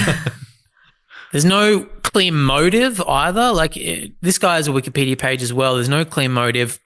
When they dug into his past, they discovered, this is a really weird detail, they discovered that his dad went to jail in 1980 for hiring a hitman to kill his own wife, Anthony's mum. So there's like a weird fucking crime family related thing there, which is bizarre. And also they discovered that Anthony was in a lot of debt. He was in over $100,000 worth of debt that he'd apparently been hiding from his family because he'd spent all of their savings on trips to Disney World. Oh. How fucking weird is this shit? This is so weird. How many times do you have to go to rack up $100,000 in debt? It's in the same state, right? That's the Florida one? It's like right nearby. It's so like, it's not the flights, it is. No. It's just not the rides accommodation. and he's just going to Disney World like solo, I guess, and like just spending $100,000. How many turkey legs? My God. Yeah. You did seem to be. I was wondering why you were so defensive at the start, saying I'm not a Disney adult. Is that why you didn't want to be associated? This is what happens. Oh my God. Yeah, holy shit. I mean, I promised you guys I'm not in over $100,000 of debt for all the Disney parks that I've gone to in the last 6 years. But that's You have been crazy. to many around the world, though. Yeah. I have been to a lot, but I'm still in the red. The red? I'm in the red. I'm in the black. I'm in the black. If I'm in the red, that's when you got to watch out. Yeah. So I don't really know what I'm supposed to take away from it. Like I've been obsessed with Celebration and this story and Walt's dream and the fact that it all kind of ended in these really horrific murders that are all like directly the result of Disney, it seems. I've been obsessed with it for a long time and I don't really know what I'm supposed to learn from it, if I'm supposed to learn anything. But I think the reason I'm drawn to it is because it's a story about like the quest for utopia and how this inevitably leads to like decay and like evil, basically. Like the facade of perfection rots, and anytime you try to do something that's perfect and wholesome and pure, fucking people turn it into something horrible and evil and start murdering. And I forgot to mention as well, there's also sex parties going on. You skipped over that. Come on. That's around the time where they start trying to sue Disney and Disney won't let them, and they start, I guess, lashing out by having big orgies. That'll show them. Yeah, so there's like orgies, murder, lawsuits. People are going into crazy amounts of debt, all for Disney, like all in the pursuit of being close to Disneyland. It's like the kind of what I said earlier, like the bright, shining, imagination and joy and spark and fairy dust of Disneyland, but right behind it is the shadow, and I'm kind of a bit drawn by all of that. There's one final detail, and this is a very recent update from the town of Celebration. They built, a couple of years ago, they got rid of the death pond. Got rid of the wreck. And they built like a town square that looks really similar to the Back to the Future one, with a big memorial fountain, like a death fountain, like a big fountain in the middle of town that celebrates the story of Celebration. And there's all the names of like whatever founders and all this shit, including the name of Walt Disney that's in the bricks around the big fountain. But they've misspelt the name Walt Disney. That's good. That's good. Instead of Walt Disney, it's misspelled as Wold Disney with a D. And I just think that's perfect. Perfect way to end it. This all began as Walt's dream, and it kind of ended in darkness and decay and his own name being misspelled on a fountain in a shit town that Disney doesn't even own anymore. It's just not quite right, is it, when you try for perfection like that? It's not, there's something weird about it. So I think the lesson that we all need to take from this is don't strive for perfection, guys, and don't try to create a utopia. I think my lesson is that they should have had the dome. That's where they all went wrong. That's a good point. Yeah. I think you're right. They went wrong by not having the dome, because then none of the houses would have fallen apart, maybe, because it would there'd have be no prevented elements. the murder, definitely. Yeah, for sure. Yeah. It's a murder-free dome. Everyone knows that. Yeah. Well, that's probably what Walt should have said in the original plans. Yeah. Like the dome will stop all murders from taking place. Yeah. You got to really spell it out for people sometimes, Yeah. really spoon feed them. Now, if you're going to murder someone, you have to take them outside the dome. I thought you were gonna say that they did the thing where they were like, yes, he got bludgeoned with an axe here, but he technically died off our property. Yeah. He died on that little strip of unincorporated land over there that we've left for people to die on. So it's still there. The town is still there. Still there. People live there. Just not many now. Yeah, I think it's probably, just not many, and it's not owned by Disney anymore. And it just sort of looks, when you look at photos of it now, it doesn't look like Disneyland so much anymore. They've kind of taken a lot of the mom and pop shit away from it, and there's normal shops there and shit now. There's like They got Supre. They got a Supre, they've got a Boost Juice. Oh, fuck yeah. Wow. Okay, great. Yeah, they got got a Gloria Macca's. Jeans They got and Gloria stuff, Jeans. Get a white chocolate mocha. Sombreros? Yeah, they got a sombreros and stuff. If there was like a Main Street Australia, that is what it would look like. Yeah. Guzmini Gomez. It'd be a break. Hungry Jack's probably as well. Yeah. Absolutely. An HJ's Cafe. Jazz Cafe, I think. Jack's Cafe. You can live there. I looked a couple of years ago when we went to Disney World in Florida. I did want to go and visit it with me and my wife. I was like, can we go visit Celebration? So you've Florida? known about it for a long time. Yeah. So like I weirdly pitched a podcast on it to the ABC a couple of years ago, and part of it was like, I want to fly there and interview people and shit, and they were like, we're not paying for you to go to Florida. Oh, come on. So just to do this weird thing that you're obsessed with. But I did want to go there a few years ago, and I was again pitching it to my wife, like, can we go to Celebration?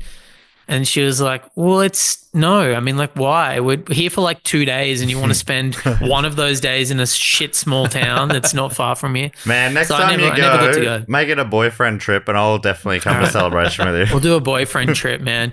But you can look it up. It looks kind of normal now, but it just sort of looks like the Truman Show town. Yeah. Like, It looks very, I'm looking it up on my laptop now. It looks very like perfect and and very pretty. I mean, it looks quite nice, but yeah, it's like, so I did go to Dollywood last year, and any kind of theme park, obviously they're themed. There's different sections that are, it's old Western and this is this, and there's a 50s diner. And it was so fun for like half the day. And then the magic starts to wear off a little bit and you're like, it is all fake though. Like I can see that's not a real mine. Yeah. So I don't know. I couldn't live in it. It would feel too perfect and creepy. I mean, yeah. I think we have a bunch of Floridian, if I'm saying that right, listeners. I wonder if there's anyone who lives in this part of the world, either in there or close by. That'd be, let us know. That'd be amazing.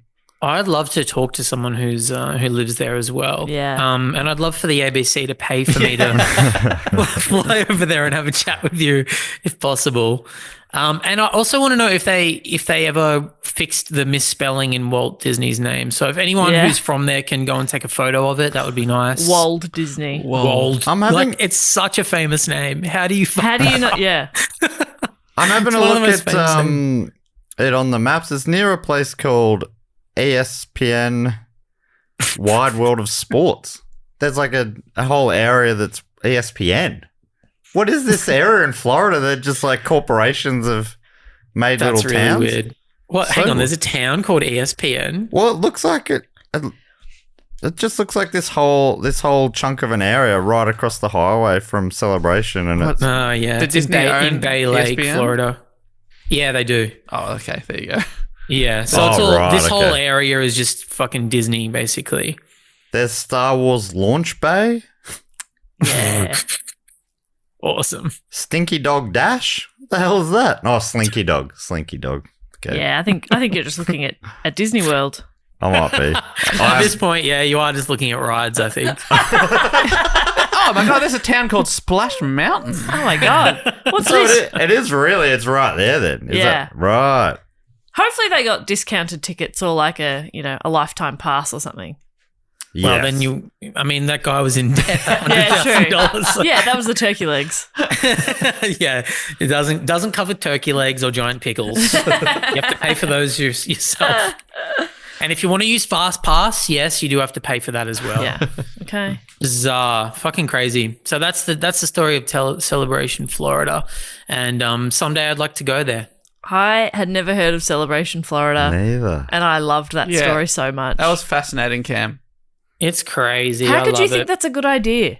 How and why? Hubris. Yeah. Everything you've done has turned to gold. And you're like, yeah, I'll solve the world's problems. Yeah, it's Fordlandia style. I created a little mouse. How hard could it be? So amazing. Can I ask, was I there for the Fordlandia episode? No. Oh, thank God, because I don't remember it at all. Oh, right. No, I think that was with Cass. Yeah, that's right. We're at Sanspants Radio recording that one. Okay, great. And that was different because it was like an industry town in Amazon where if you lived there, you were building cars in the Amazon. Is that right? I don't know if it was rubber. They were farming rubber. Oh, they were farming rubber. But they didn't know how to do that. Yeah, they didn't know how to farm rubber, but they set up a whole town with the idea of farming rubber. Farming rubber. Yeah, rubber trees, but they didn't know that they'd learnt lessons. They'd learned bad lessons from different climates, and they're like, those trees, they keep dying. So it was hopeless, but in totally different ways from this, it was a disaster. Wow. Yeah. These sort of attempted utopias that, like rich men's follies, I think are so fascinating. It's the best. It's the best. There is some other town, I think the Truman Show one. Where is that? Because I'd like to go to all these places. There's the Truman Show town is in, I think it's in Florida as well. Yeah, Seaside, Florida. There's a few places in Florida that are like planned communities that all look perfect, and yeah, it's amazing. I love that shit. Do we have any here? We should have a perfect Australian town. Oh God. Yeah, we talked about it before. Bright. Yeah, it's kind of the Celebration Florida. Yeah. They're mostly white and bright. White Victoria. Before we let you go, Cam, tell us one more time about the show that you're bringing to Melbourne, where we are, but also touring around the country. Thank you so much for setting me up, Jess. That's really, really kind of you. let me tell you about a show called Broken Records by Cameron James. This is a show where a man gets on stage and sings some funny songs and tells some funny stories and has a few jokes as well. It is inspired by a near-death experience that I had last year. Oh my And it led me to write a show where I confess all of my deepest confessions. Wow. And that is what the show is. So if you come along, you can expect to see me blush as I tell you some things that I'm incredibly humiliated about. Wow. And then sing you some songs. That's a great hook. I'm in. Come see a man blush. Yeah. And let me tell you that, unlike Matt, I did see your last two shows because I got in early and bought tickets because I knew it would sell out because you always do because you're. Well, this is you're how so the rich great. get richer, Dave. What, by me buying the tickets? You buying the tickets for the shows that are already doing well. Well, And thank you for that. That's what I'm trying to get in for free at the last minute. And they were fantastic, so it's going to be great. You got to get along and see Cam's show. I'll be I'm there. looking I'll be forward there. to it. I'm looking forward to seeing you guys as well. So when you date the audience, do you seal the deal? Like, do you get to? It depends how well it goes. Well, What they wouldn't base? let him call the show Dave Warnocky fucks the entire audience, but that is Yeah. the subtext, They yes. said that wasn't allowed. Yeah. Interesting. So And does if you do seal the deal and fuck, does it happen live on stage or does it happen just afterwards and we don't get to see it? well, there will be a 15-minute changeover between me and the next show, so it depends how quickly we can all get our freak on, clean up, and get out. Get our freak on. That's how long it's been since Dave had sex. He's still saying, get your freak on. He's still doing that disco style. No, that was a great because it's the return of a show that you did with Sammy P 10 years ago. Yeah, that's right. This is part 2. And I saw that show and it was so fun. So I'm very excited Thank you about very it. much. And this time I'm married with a child, so let's find out. Let's watch Dave I think get his more freak people on. should be doing 10-year anniversary shows. Yeah, part 2 to a great. show that most people didn't see, but still it's a bit of fun. Yeah, it's good. I might do it. I'll bring back one of the many split bills that I did But on your own. in 2010, but I'll do it again with people that don't do comedy anymore. Yeah, I'll bring yeah. them back. You Bring it make back. them come back. Yeah, can you do that 20 minutes you did again? Terrible. As we say goodbye to the beautiful Cameron James, my boyfriend, we say hello to everyone's favourite section of the show where we get to thank some of our beautiful boyfriends and girlfriends and others who support the show at patreon.com/dogoonpod. Yes! It was the most confident you've said it for ages, and then you bailed on the pod. He's absolutely right. It's patreon.com/dogoonpod. Type it in. What are some of the things you can get involved in there, Dave? You can get 4 bonus episodes a month, basically one every week, every Sunday, unless there's a weird month with 5 Sundays. But don't worry about those ones. Yeah, don't worry about that freak month. Stop worrying about those freak Have a months. Sunday off. See your kids. You think those Sundays, those freak months think about you? They don't. They don't. They don't care about you. So don't sit around going, oh, it's a Sunday. It's one of those months where there's 5 of them. Shut up. Yeah. Yeah, and thank you shut so up. much for your support. And thank you so much. And please you so enjoy the bonus episodes we make for you. These days, there are 250 we've hit it in the back catalogue. So if you support now and you've never supported before, you can unlock those episodes as well. So That's insane value for money. Can I just say it's that? crazy value for money. We recently found out there was one more than we realised, thanks to our supporter Bob, Thank you, Bob. who said 2 were labelled the same number. So we're like, one. It was like an extra one came out of nowhere. Yeah. Thanks to Bob. Thanks to Bob. You also get ad-free listening. You don't have to put up with the ads anymore, which is fantastic. You can come to the live shows and you get to know about them in advance for everyone else. Discounted tickets as well. Be part of the Facebook group. Vote for topics, so you get to tell us what we should really be talking about on here. And also, you get the sense of satisfaction that you are keeping the show going. You are feeding Dave's baby. Honestly, yes, you are. Yes. What do you think, Banana? Think of... What about once a month, I'll let you vote on what I should feed my baby. That's a terrible idea. I think they should think of their subscriptions as a teat. To Dave's baby and to me. Yeah. We'd all like to sup at your teat. Anyway, one of the other things that people get to do if they're on the Sydney Scheinberg level, Rest in Peace Memorial Edition, or above, you get to give us a fact, or quote, or a question in this section of the show that actually is called Fact, Quote, or Question. Has a jingle go something like this. Fact, quote, or question.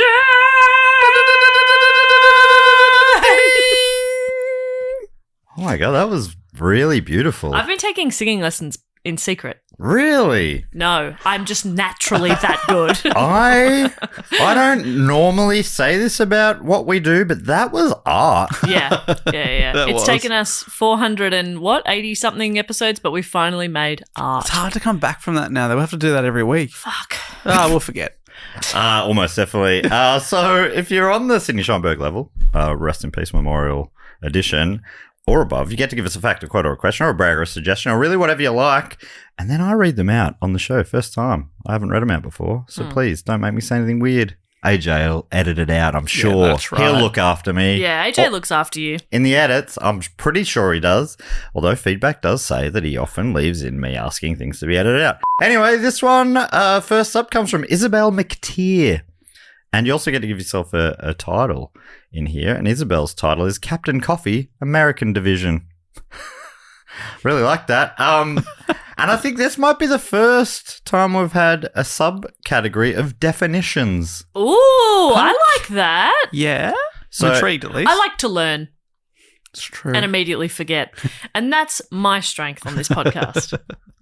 Anyway, Captain Coffee writes, I'm sorry I made people sad with my last fact, quote, or question about my dog Juliet, especially since this is a comedy podcast. As an apology, I wanted to do something more fun and hopefully more appropriate for comedy. Yes, I know I set the bar very low for myself, starting with a dead dog emoji with monkey covering its eyes. Got it.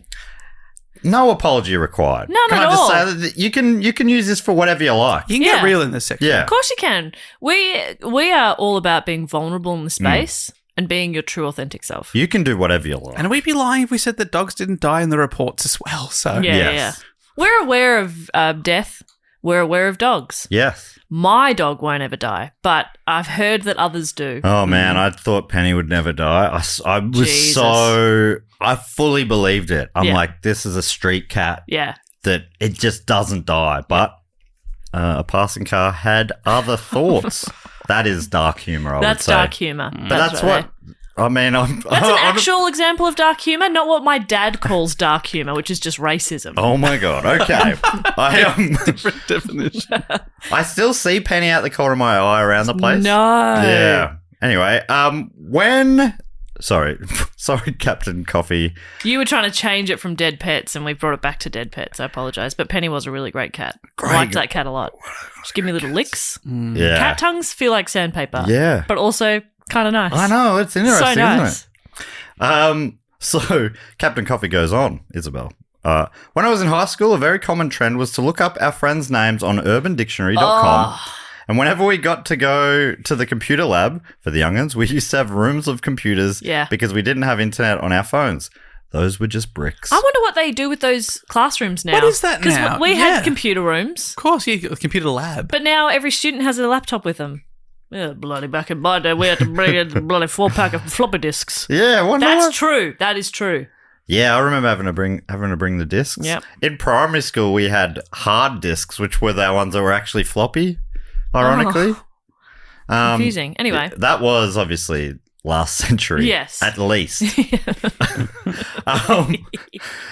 So, we go on. Let's jump in a time machine and head back to 2009, where we are supposed to be doing research for our history group project, but are just watching music videos and updating our MySpace page with our Urban Dictionary definitions. I miss MySpace. Okay, so it looks like Isabel has Done our names? done our names. Yes. Oh, amazing. Hope I've got a good one. I reckon yours is probably really lame. Are they nearly always sex positions?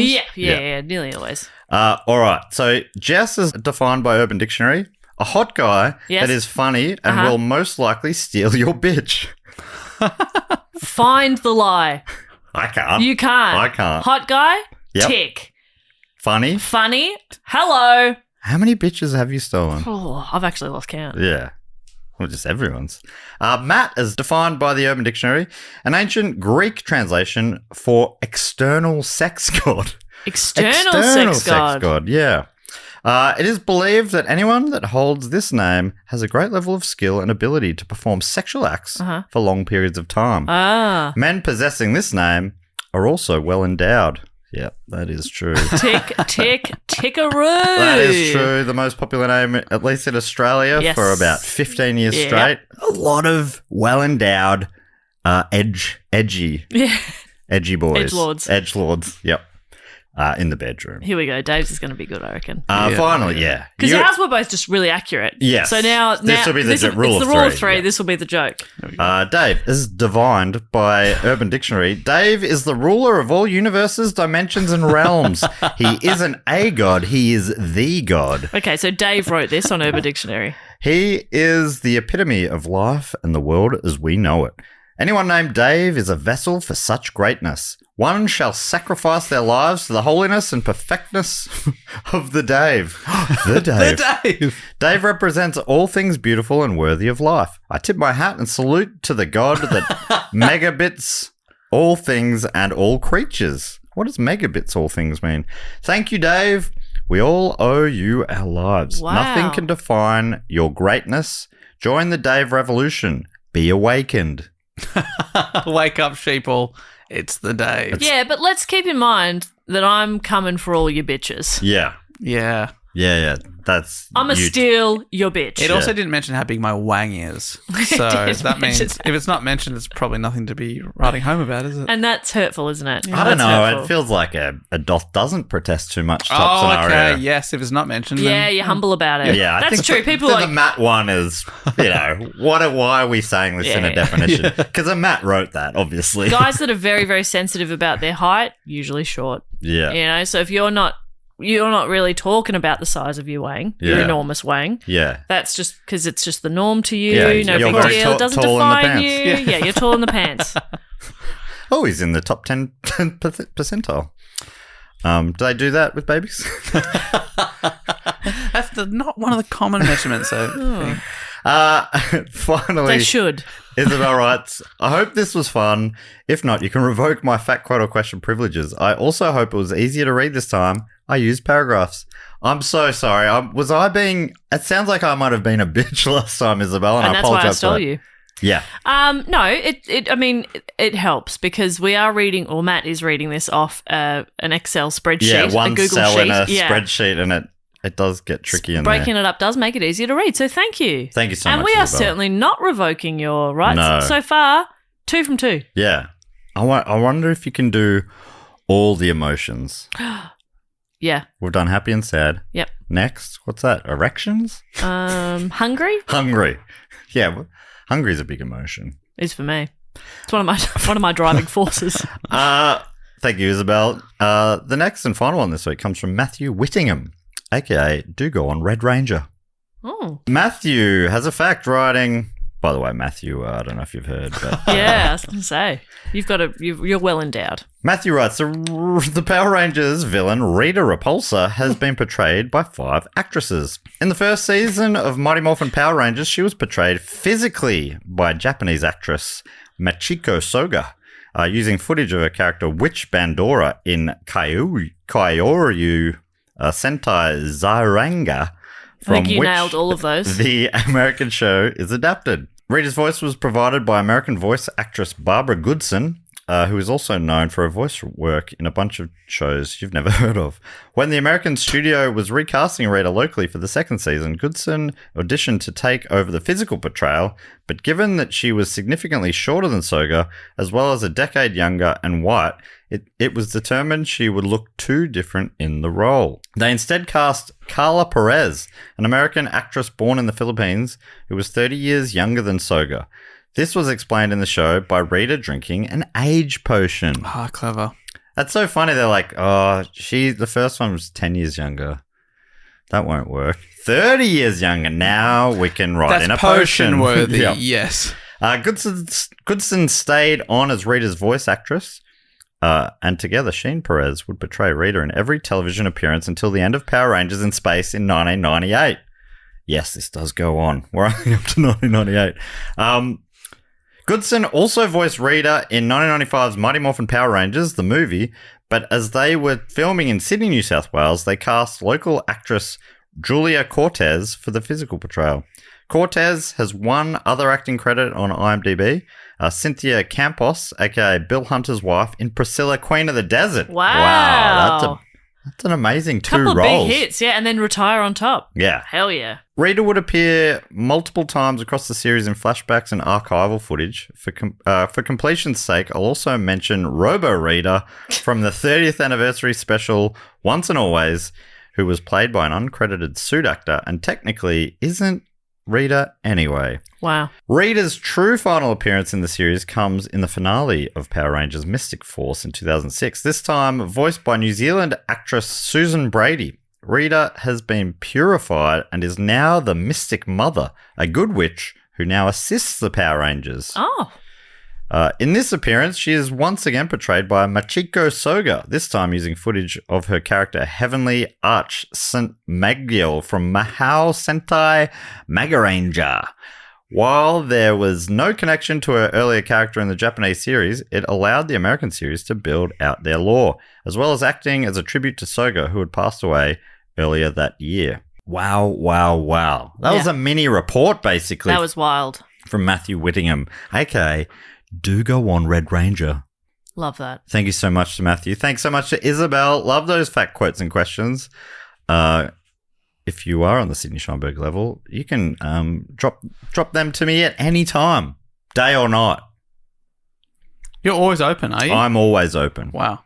The next thing we like to do is shout out to some of our other fantastic supporters who are on the shout out level or above. I believe that is the AskProd level or above. Yeah.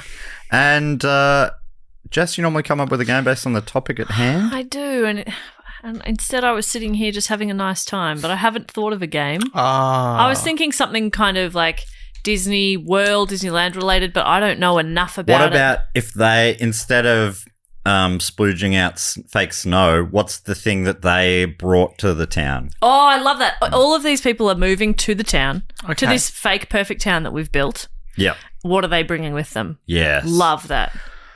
All right. Like a little potluck. Yeah, it's fantastic. How about I read out the names and you two come up with those things? Love it.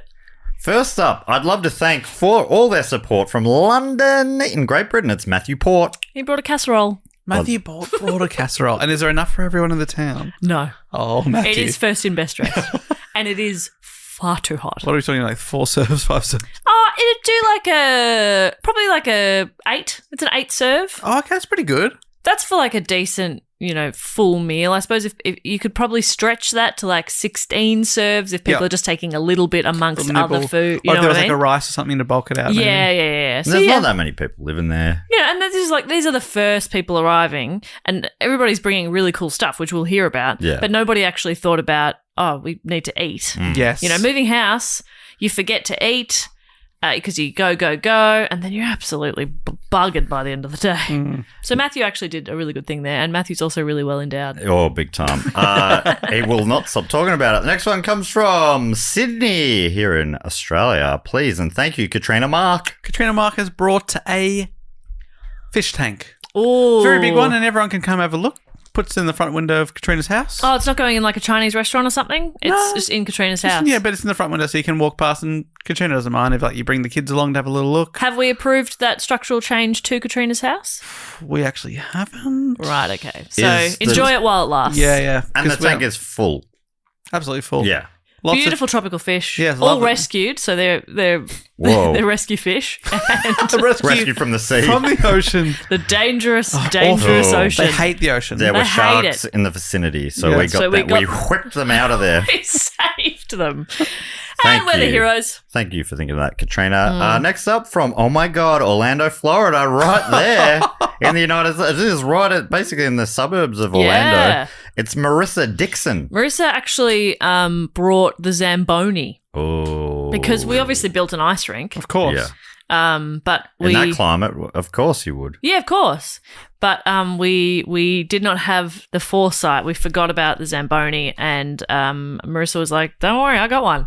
So rode the Zamboni into town. Oh, a hero. A hero. And we cheered and cheered. It was nice. Yeah. Don't worry, Marissa. You get double casserole serving if you want. That's right. Help yourself. It is hot. Next up, I'd love to thank from West Melbourne, which is here in Melbourne, I believe.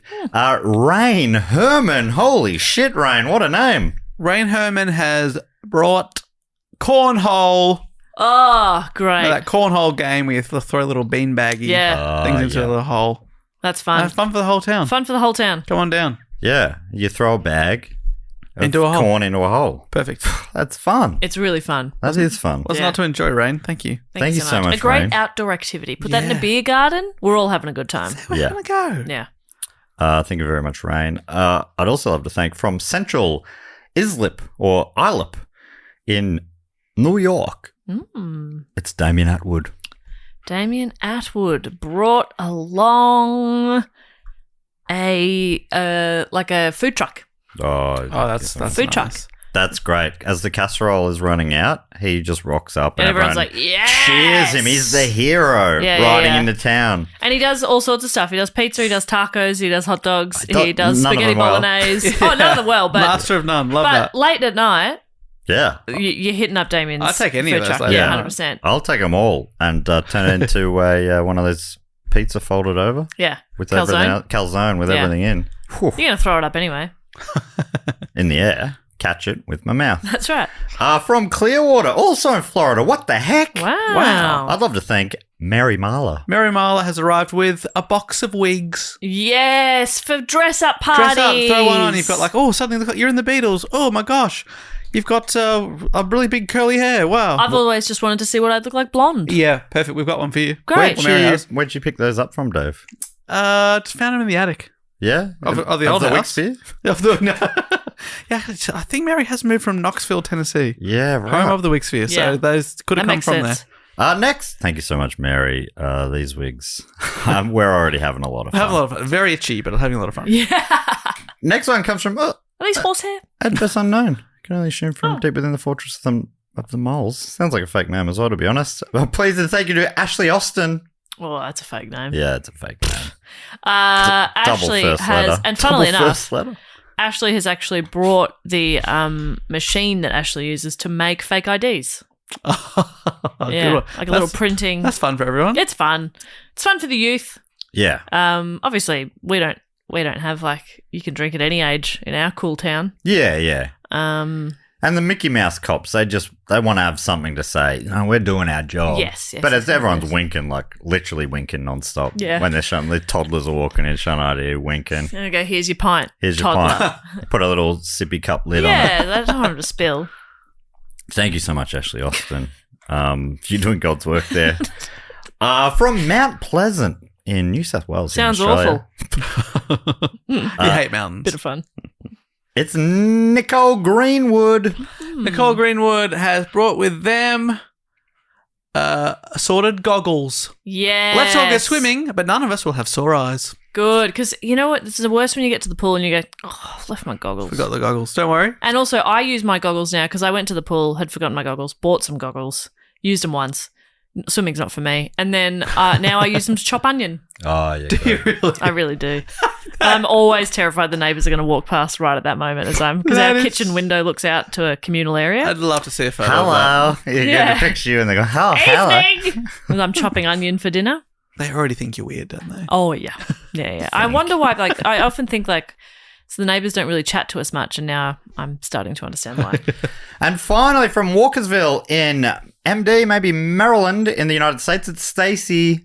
Stacey brought the pool. Oh, we needed one of those. It's one so of those, good. like, it's not inflatable. You know those ones that are, you know, you, Yeah, it's got a frame, like an aluminium sort of. It's pretty, piping and it's pretty frame. big. It's pretty big.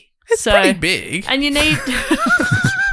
It's actually. Are you in Stacey's voice? It's actually pretty big. Yeah, I was already doing a bit. Once you unpack it, it is. Fun to then, it's fun to jump on a bit. It's pretty big. I'm loving it. I really enjoyed it. Nah, it's pretty big though. I Thank can feel like 10 people in it. Stacey, we really do appreciate Yeah, that I'm coming very over. much. It's hot today. Stacey, Nicole, Ashley, Mary, Damien, Rain, Marissa, Katrina, and Matthew, legends one and all. And the last thing we need to do is welcome some people into the Trip Ditch Club. Dave, you explained this so well. Well, this, Matt, is our clubhouse, our theatre of the mind, our hangout zone, our hall of fame, if you will, for people that have been supporting the show for 3 consecutive years on the shout-out level or above. Already they've had a shout-out. We've given them some sort of nickname or something years ago. But now to enshrine them forever, the name goes up on the wall. We put them into the clubhouse. We welcome them in. And inside, there's music, there's games, there's stories to tell. There's lots and lots of stuff. There's food and drink, which Jess often organises. Yep, there's ice cream in the shape of Mickey Mouse. Whoa. There's like a slushy type thing. This sounds great. It's all like it's Disneyland, Disney World themed food at the moment. That's so great. In the shape of stuff. Yeah. East Compass ice cream shop? No. And Dave, you normally book a band for the after party? You're never going to believe it. I've been talking to this young man for a long, long time. Mr. Florida himself, Flo Rida, is here. Oh, my God. Yes. Everybody get low. Whoa. Huge. He'll spin us right round. Baby. Thank you so much, Dave, for booking that. The way this works is a bit of theatre of the mind, sort of like what Dave was saying. I'm on the door. I've got the guest list. This week, we've got a few entries. We've actually got 7, I believe. Lucky 7. Lucky for some. 7 inductees this week. And when you hear your name, run on in. Dave's on the stage. He's hyping you up. He's the MC. Then we'll obviously have the band at the after party. Jess hypes up Dave because his weak wordplay that he uses. I will not stand for Dave's wordplay slander. Come on, please. Don't do that in front of a man who's funny enough to call himself Flo Rida. Please do not do that. Sorry, that's a good point. All right. Are you ready? Yes. First up, please welcome to the Triptych Club from Cannon Falls in maybe Minnesota. It's Andrew Spitzosa. Oh, I think it looks like it's split-tosa. Okay, that's quite different to what I said. I will never split from you, Andrew. Yeah, together forever, baby. Yeah. Andrew Splitstosa, maybe. Sorry, and thank you, what Andrew. What a name. From Ashford in South Australia, please welcome Jeremy Gleeson. Oh, you fill me full of glee, son. Yeah, Jeremy. Woo! From Melbourne, Victoria, it's Reese. Well, I don't want to grease the wheels. I want to reese the wheels. Yeah. Get this night going with Reese. Bit of lube. We also like a Bay Marie. From Avondale Heights here in Victoria, please and thank you and welcome Natalie Baker. I don't need a baker's dozen. I just need one Natalie Baker, that is. From Chicago, the Windy City in Illinois, America, please and welcome and thank you, Myla Jamison. All killer, no Myla. I thought you were going to say Miller, so I wasn't Miller. sure. Well, yeah, it could be Miller. Yeah, all killer, no Miller. Myla. I reckon it's probably Miller. Okay, but still, Myla High Club. It's just hanging out with you. Two Nothing options. weird. Nothing weird. From Chiswick in Great Britain, welcome the well-endowed Matt Gillespie. That's really... Dizzy, you feel dizzy or something? I feel dizzy. Geez, not a fat Gillespie, fat in your pants, something like that. Yeah. Fat Gillespie. I'm like, what? Oh, Matt, fat. Okay, yeah. Fat in your pants. Oh, sorry. And fat. I gave you dizzy. And finally, from Belmont in New South Wales, Australia. Please and thank you, Michaela McRae. Michaela McRae. I was trying to think of Jamaican McCrazy, something like that, but you know what I mean. Making me McCrazy. McCraking me McCrazy. I think we got it. But in a positive sense. Yeah. Thank you so much, Michaela, Matt, Mila, or Myla, Natalie, Reese, Jeremy, and Andrew. That brings us to the end of the episode. Can you believe it? Just anything we need to tell people before we go? Hey, listen up. Jess wants to rap with you guys for a second. Oi! Hey, ears up here. Settle Eyes up down. here. Please. Settle down. Bring it in. You can follow us on social media, which is Do Go On Pod across Instagram, Facebook, not really Twitter anymore. Do Go On Podcast on TikTok. And that's where, we'll keep you up to date with everything that we're doing. You can also find our website, dogoonpod.com. And if you want to suggest a topic, there's a link in the show notes. You can do that there. We love you so much. Dave, boot this baby home. Hey, thank you so much for listening. What a great time we've all had together. I was up here, and then you started down here. I need you to... Dave, boot this baby home. Hey, what a bloody fantastic time we've had together, and thank you so much for joining us. We will be back next week with another episode, but until then, I'll say thank you so much for listening, and goodbye! Later! Bye!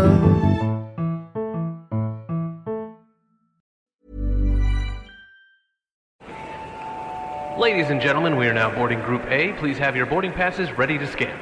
If your phone is cracked, old, or was chewed up by your Chihuahua travel companion, please refrain from holding up the line. and instead simply go to Verizon and trade in any phone in any condition from one of their top brands for the new Samsung Galaxy S25 Plus with Galaxy AI on Unlimited Ultimate and a watch or tab, also on them. Service plan required for watch or tab. Trade-in and additional terms apply. See Verizon.com for details.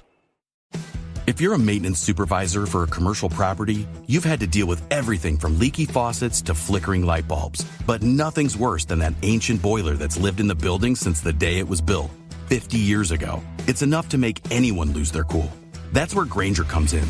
With industrial-grade products and dependable fast delivery, Grainger can help with any challenge, from worn-out components to everyday necessities. Call, click Grainger.com, or just stop by. Grainger, for the ones who get it done. Don't forget to sign up to our tour mailing list so we know where in the world you are and we can come and tell you when we're coming there. Wherever we go, we always hear 6 months later, oh, you should come to Manchester. We were just in Manchester. We were just there, but this way you'll never miss out. And don't forget to sign up, go to our Instagram, click our link tree. Very, very easy. It means we know to come to you, and you'll also know that we're coming to you. Yeah, we'll come to you, you come to us. Very good. And we give you a spam-free guarantee.